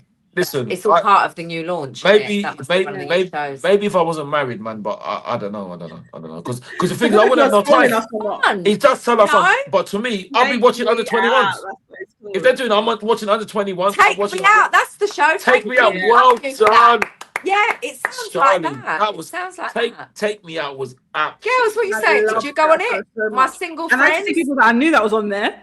Boys and girls in the audience. Exactly, audience is go on it. Exactly. Let us know. Let us know, guys in the audience. Are you going on this show? Do you like the idea of this show? I don't know. Charlie, I don't like the idea of a blind date. I'll be honest. Like I'm very particular, hence why I've been single for so long. But like you didn't know, girl. but that's we could share. Yeah, but listen, Charlie, that's your choice, and I say with respect. I'm sure there will be a lot of. I'm sure there's a lot of nice men who want to go on a date with you. That's for sure. There sure are. So you know what I mean, Sure. You don't have to worry about that. You don't have to worry about that. But no, it's true. For me. Charlene is very, very choosy. But why should it look? But look at her with respect. Why shouldn't she? She deserves. She deserves to be. Yeah. Look at the way she looks. Like you know what I mean, with respect. She deserves to be. It's not just what looks like. It's about like personality, alignment. You know, everything else. Yeah. No, it's true. No, it's true. It's true. But what's your most important thing, Charlene, that you look for? You know, I need to have a good connection with you. It's all about the energy. You know. Energy is not nice. I'd say that is the number one thing. Okay. Obviously, I want like a nice, sexy man too. Boy, you started the big match right here. Lucky. Listen, Charlie, whoever ends up with you, Charlie, with respect, whoever ends up with you is a lucky dog. Ow! Trust me, and I mean that with the utmost respect. Say that again. I said you will get an invite to my wedding. Oh, thank you. You're very kind. You're getting an invite to mine. Don't worry. I thought you haven't. You're already married. Yeah, well, how does it work? Explain. I can't say it on there, but we are married, but with is it like basically a civil marriage? Is it religious marriage? We did the registry office, so we still have to do ceremony. Civil. That's what it is. Oh my God! Yeah. Are you exclusive, guys?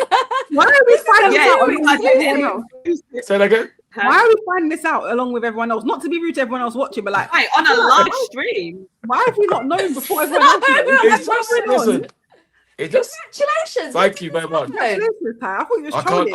I can't really say when it happened, but you know. Oh my God! Thank you. Serious? I don't know if I can take him serious. I have been serious. He doesn't lie though. He's got a wife, Charlie.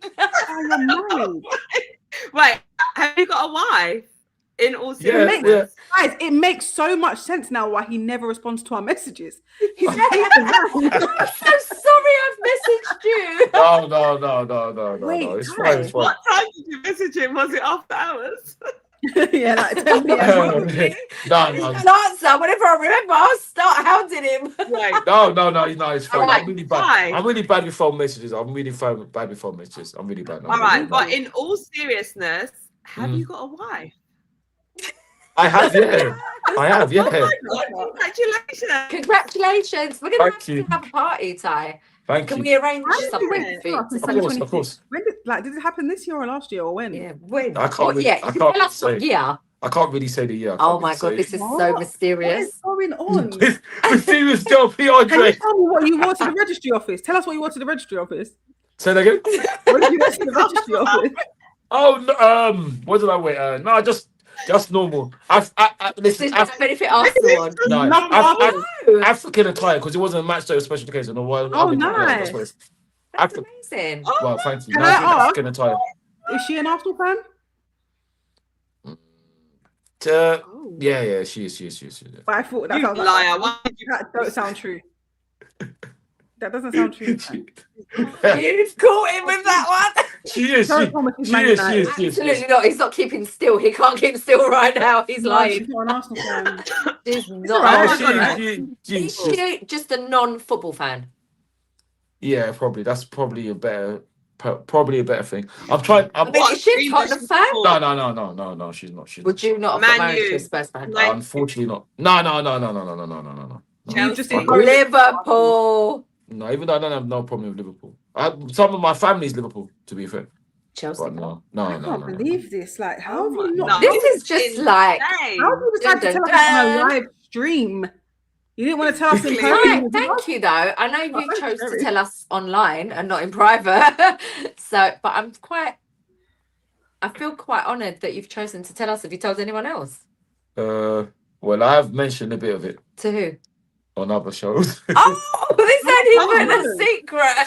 But like I said, I haven't been on She's a Keeper long, innit? So that's what it is. So I feel I should have mentioned it before. Yeah. You know, but it just You it doesn't want to. It was. You was with us. Literally. Oh, I know.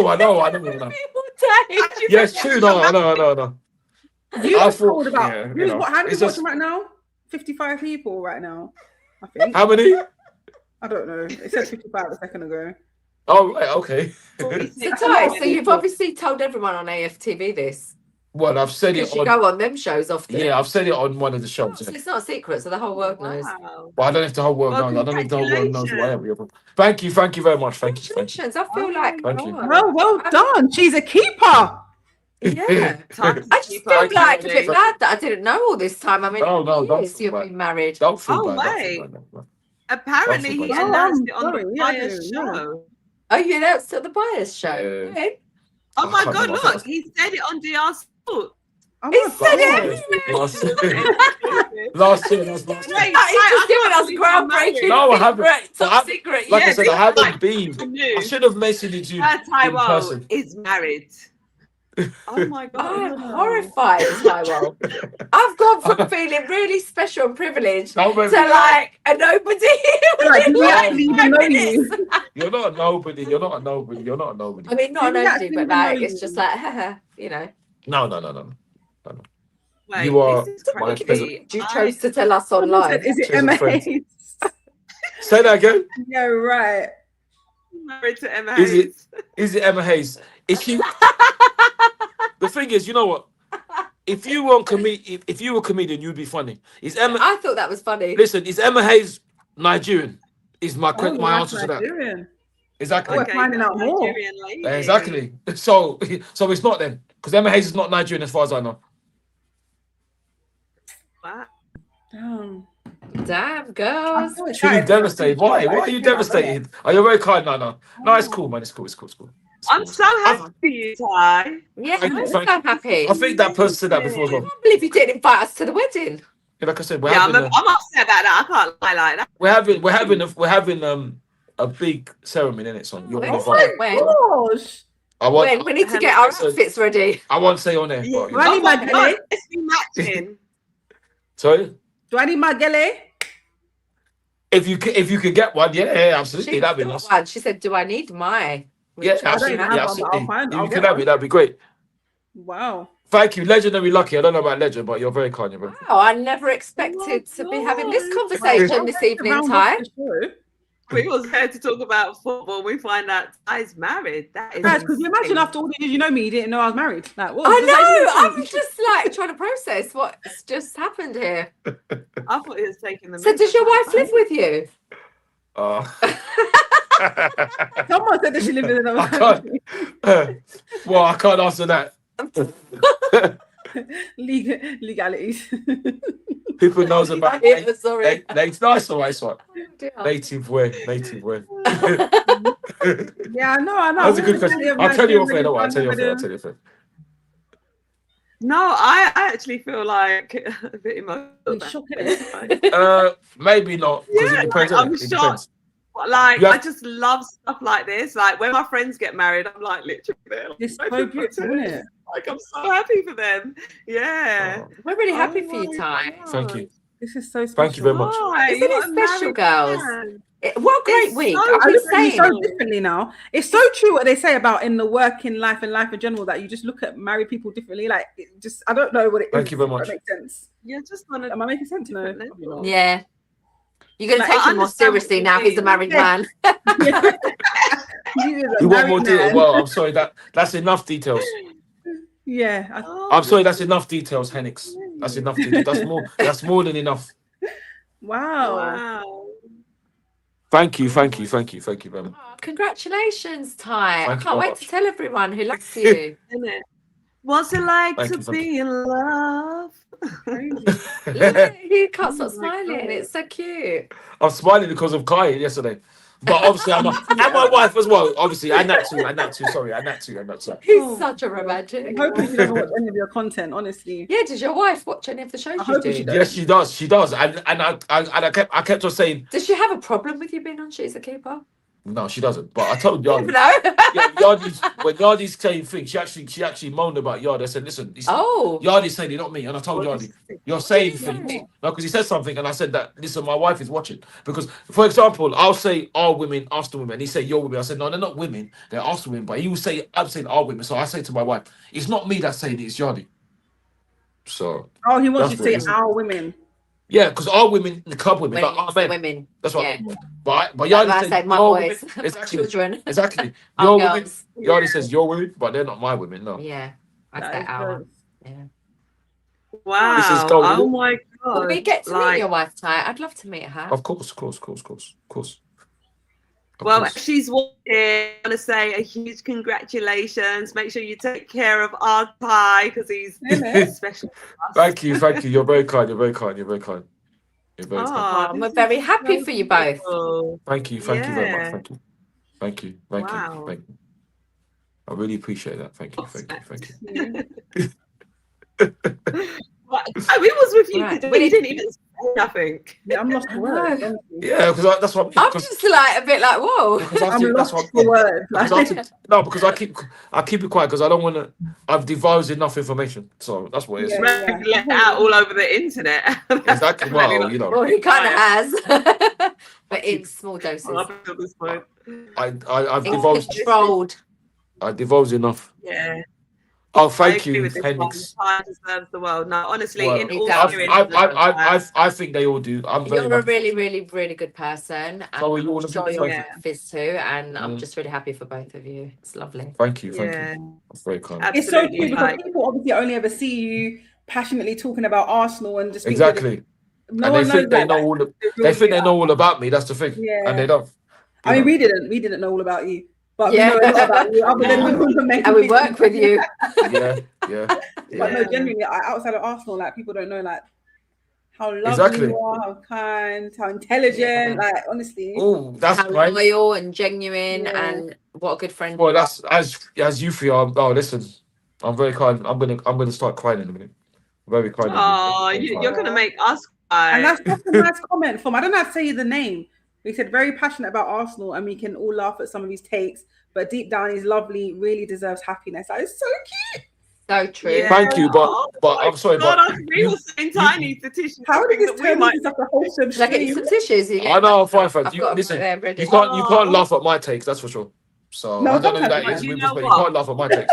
But you know, I've been laughing. You're funny. Okay. oh, in a good way. In a good way. In a good way. Yeah, that's a good way. In a good way. Okay, that's cool. That's cool. If you mean in a good way. Do you know what? You can't forget it's been raining, so. Listen, because I know you, I'll let you get away with that. So, because I've seen people say that to me, and I say that you should be on stage, maybe not.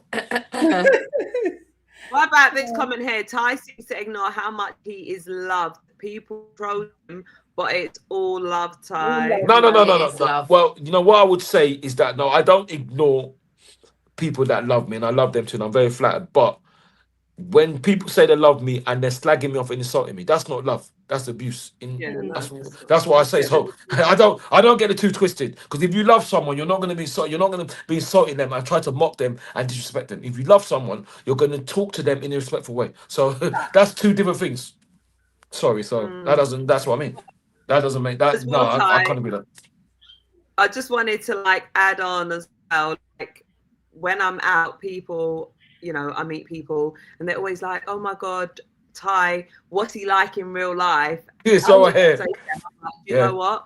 Honestly, I know Ty personally, and he is such an amazing and beautiful person. He's so genuine and everything. And because obviously they just see you as Mr. Arsenal. Yeah. But lucky. And the memes and the content. Exactly. And they perhaps don't take you as seriously, but we get to see that other side of you. But that's where you are such a great person, a great individual, and you're a lucky woman to have someone who will take care of her. You've definitely got that characteristic about you, and I'm sure your wife, has the same. Same to you as well, Charlie. See, that's the thing. People not taking you seriously. Why would they not take you seriously? I'm single. No, not you. No. I'm not talking about you. I'm talking about me. When people are not trying to, why? I'm not talking about you, Charlie. No. When you're married, you get bare XP when you're married. I know. I need a ring on my finger too. I'm sure you will, Charlie, man. Don't worry about that. I'm sure you will. I'm sure you will. But no. That's what I mean. I don't. Because you're in football, why are you not taking it seriously? Because that's all people see. You know what I mean? You don't know the real person. You only know what we say, isn't it? You only know what we say. You don't know what we're like. And you know what I mean? Exactly. So you know what I mean? So when people start having a go, I don't respect that, because you're only seeing what we say. You're not seeing our life. You don't know what we're like offer. You don't know what we do. You don't know our family. So you know what I mean? Yeah. How can you then judge us? Judge us by all means on football, but don't judge us on who we are as people. You know what I mean? Because you can't. You know, it's people make that mistake. Absolutely. No, but people, you know what I mean? People make that mistake that, you know what I mean, they know people and you don't. You only know what they say. Exactly, because I guess they kind of grow with you and they follow your journey, through the media or whatever. So they feel like they know who you are. But actually, us talking about football and us being in our home environment and our personal environments is two different things. Completely separate, Absolutely. Absolutely. Yeah. It's quite fascinating. And this comment from Zenix says he's spot on there. We only know his opinions. Exactly. Sometimes it's easy to get they have lives outside of it. And it's so true. It's even with football players as well. Yeah. People 100 musicians, actors. Exactly. Everyone. They are the biggest ones, and they get judged when they shouldn't. And the more high profile they are, the more people think they have a right to invade. Exactly, which I think is totally wrong. Yeah. Totally wrong. No, and it's been a problem always in society. It has. The intrusion of personal space and all sorts, but that's why I genuinely think that, just going back to footballers, that's why I feel like, from my perspective, the fortunate ones are the ones that can play for top clubs in the Premier League, but still have some sense of normality. I don't feel like certain players in Arsenal, Man City, Liverpool can go to Tesco. But when I was growing up in Newham, when I was local, I could go to Westfield and see West Ham players casually. I would see Lanzini walking around. I'd see them in Westfield casually, and no one bothering them. People won't bother them because they're probably not either don't know them or they're just do you know what I mean? It's not like. If Saka was to walk in Westfield right now, myth. He would get mobbed. But when you get clubs like Fulham and West Ham, and you can get the the lifestyle, but also have some sense of normality, like that you're winning there. So you can still absolutely go out with your family without being bombarded. Like, oh my God, can I get a selfie? Oh my God. Yeah. You playing on Saturday? Yeah, I think Fascinating. now with the power of social media and everything being so instant, it's really hard to move in that way anymore. Because one person just taking a picture or sending a message can go everywhere. Like, and no one knows you're there. Forget when you're trying to put the drop out that, hi, I'm going to be here, turn up in an hour, blah, blah, blah. But when you're trying to do it for media, but when they're just going about their normal business, they could just be going to get their car, something. Anything. I've only had the pleasure of meeting Helen out of the foyer, and she was absolute delight and so kind. Sorry. Hi, who's that? I can't. Tariq. Oh, Tariq. Hi, Tariq. Where did I meet you? Where have we met? Where did we meet? Was it at the Emirates or was it somewhere else? Let me know. That's nice. Yeah, because I might remember. Let me know where. That's true. Yeah, because I meet people all the time, so it'd be nice to know where. And you're very good with them. Apparently, I've been baited on a super chat about a rich guy that is trending right now with his. They're not going to mention him. Exactly. Yeah, you did get baited when we were back in lockdown, but we're not going to mention that man's name. Exactly. That now. But why do that? I always say people with that much time do voluntary work because you got time in it. Very, very good point. You got time. It's true. How do you know how much Ty eats, by the way?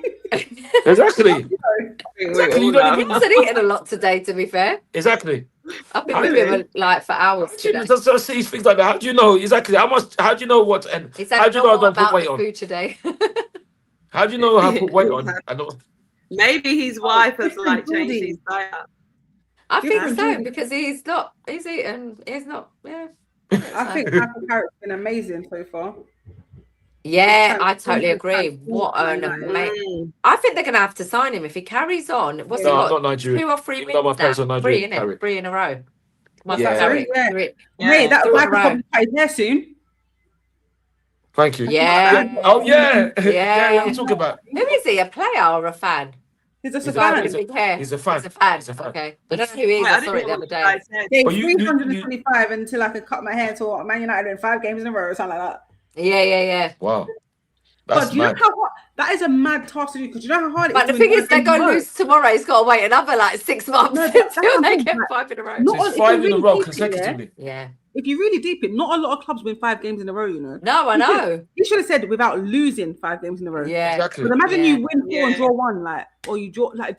Like, winning 5 games. I mean, the hate on Arsenal is real, but this poor boy's going to have everyone hoping they draw or something, just so they don't get a haircut. Oh my God, that's out of all his hair. Probably. No, I think he is keeping to it. I saw it on socials. I've even seen it.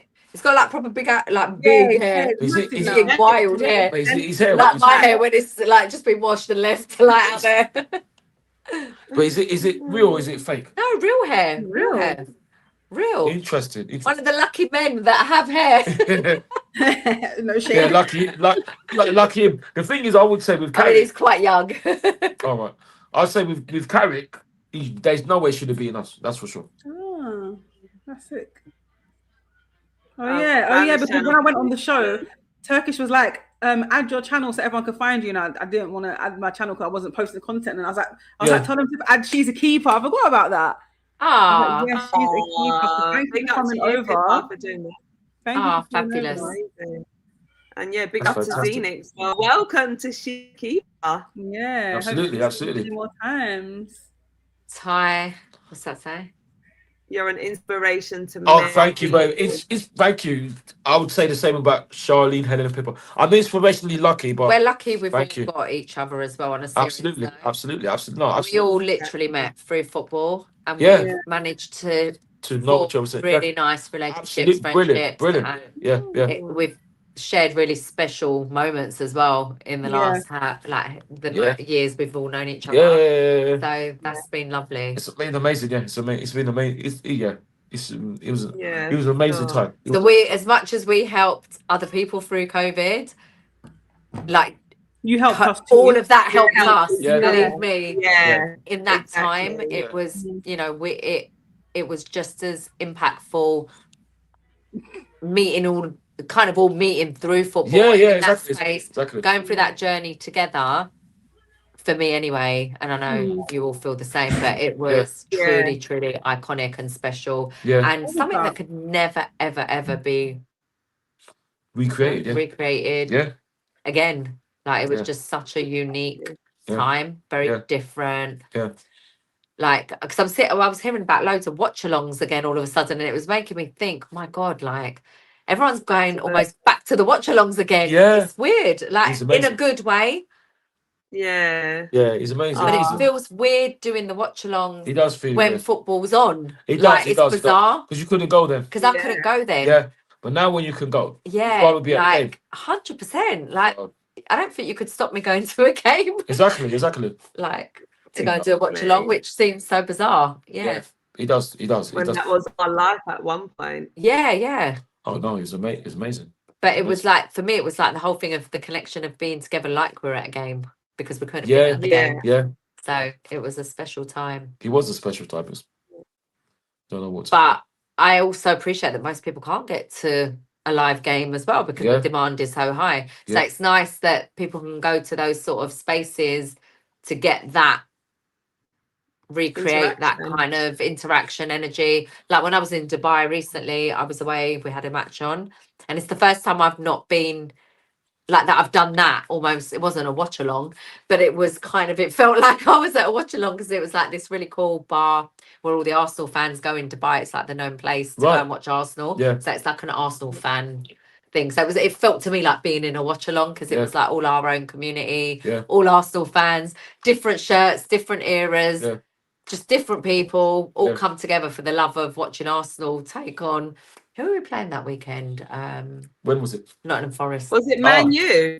Nottingham Forest. The Nottingham Forest away. We were away to Forest that week. Yeah, we really needed to win, and Spurs were playing before, and they lost. They drew. I think, did they draw? Nah, I think they lost. Did they play? That weekend? I feel like they lost. Whoever they were playing, they lost. City, I think, lost or dropped points. Yeah, they did. Yeah. And we were like the last game of that day. Everyone was dropping points around us, and then like there was that whole buzz, and then we didn't win. But yes, everyone felt a bit deflated. But it was actually really nice. It was just so nice. Yeah, it was. Yeah. Oh, brilliant. It was special. What time was it on? Different. It was really late, and it kind of made me appreciate what other fans in other countries go through, because the game there, I think here was probably like a 3 o'clock kickoff, and that was at 8 o'clock at night or 9. Like, it was quite late in the evening. But then I was thinking, imagine if we had an 8 p.m. kickoff, they'd be having to watch it at like 2 in the morning or 12 or.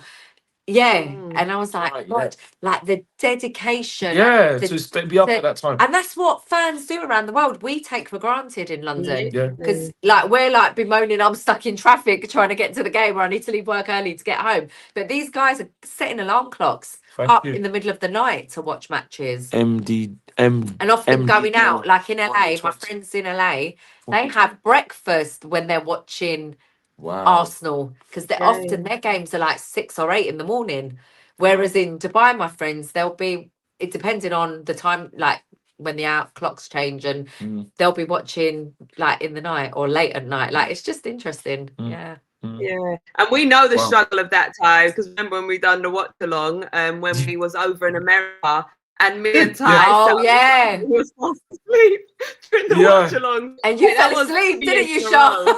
Both, to be honest, came up on my phone, and me and Ty like fast asleep on the sofa. I remember that. I was in America at the game, and I remember them cut into the studio, and Charlene was sleeping. Both of us were. We were really tired, but in the same breath, I remember there was one when me and Charlene were currently doing press-ups in the morning as well. Do you remember that, Charlene? Press-ups? Yeah, in the morning. I remember that. Which was mad. Was that because to get your workout in, or to keep awake? Like, it was theirs. How many could do many press-ups? It was part of the show. So Charlene's very fit and healthy. Charlene would have won that. Well, I was just happy to be able to. I was happy to be able to do one. So it was amazing. It was amazing. I done the most. I bet you won. I can imagine you would have won. I'm so super fit when it comes to this stuff. I think we had to do 10. And see, if they were offering Thai pizza, he might have won that challenge. I don't know if I don't know if I'll beat Charlene in press ups. That's for sure. because I haven't trained for a long time, and like Charlene's very, she's fitter than me. You know, it's just I'm fit enough. Luckily, that's all I can say. And I mean, when it comes to doing things only, so it's lucky really. But it was quite surreal doing as well in a dead hang. I think I held my hand. Oh wow! Was it around 3 minutes or something? Oh really? From the beginning, like. And Cecil's really fit as well. Yeah. Why are you? Exactly. Wow. And he plays football. Yeah. Wow. Well done, Charlie. Arnold yeah. Show a couple of years ago.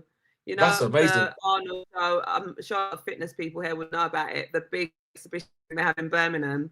So I went there with Robbie and Cecil, and yeah, I beat Cecil. Wow. I hate when you beat the boys, isn't it? I know. It's nice. It's fun. Yeah. Never. Well, absolutely. That's the last thing we should do. But last thing we should. We've been on this show for long. Well, we are. I'm lucky enough to though. Oris, sign off. Yeah, I think we should. Let's wrap it up now. Before we go, quick prediction for Sunderland on Saturday. Talking football. Yeah. I'll start. I'll go for 2-0 to us, hopefully. Wait, have you ever changed your scoreline? No, I never change my score, and it seems to work. It seems to work, so I just go with it. Let's go with it. Xhaka back at the Emirates. No, he's injured. Oh, is he injured? Yeah, he's injured. Oh, unfortunately. I hope he travels with the team. It'd be nice to have him back at the Emirates. Yeah, it would be. Yeah. All right, guys, so we are going to leave it there. Even Zenix is reminding us that we said we're signing off. But you know what? We do say another quick big score prediction. Shah, what's your score prediction? Let's finish it off. Oh, I was going to wait for us to do a preview. Don't want to give it all away. Oh yeah. Cool. Sorry. Tarek said he met you in 2023, by the way, at Man United at home. He said that earlier. Me? I think it's a 2023. Oh, Helen. Oh. Thank you, Tarek. Okay. At the Emirates? I believe so. I can't remember. It was a while ago. Oh, I don't know. Yeah. I might remember. I can't think of it off the top of my head. Thank you, guys. Thank you so much for joining us. So it's our first live in ages. Like, I can't remember the last time I did it. Exactly. Thank you for having me. Brilliant. 3 whole hours. Yeah. Wow. I know that's flown by. Exactly. But congratulations again to you, Ty, and your wife on your amazing news about your marriage. We look forward to meeting her. So many things to celebrate this season. Oh my god! No, lots of parties. Can't wait. So many celebrations. And thank you to all of you guys for watching, thank you very much. tuning in, supporting. Make sure you subscribe and share the channel because as you can see, we are consistent with the content and obviously your support means so much and we love interacting with you. I'm Charlene Smith. We've got Pippa, we've got Helen, we've had Ty, and we look forward to seeing you all again soon. Thank you. Please, good luck to all our teams. Peace. All right, guys. We're actually signing out this time and we'll see you again soon. Love to Bye. Bye.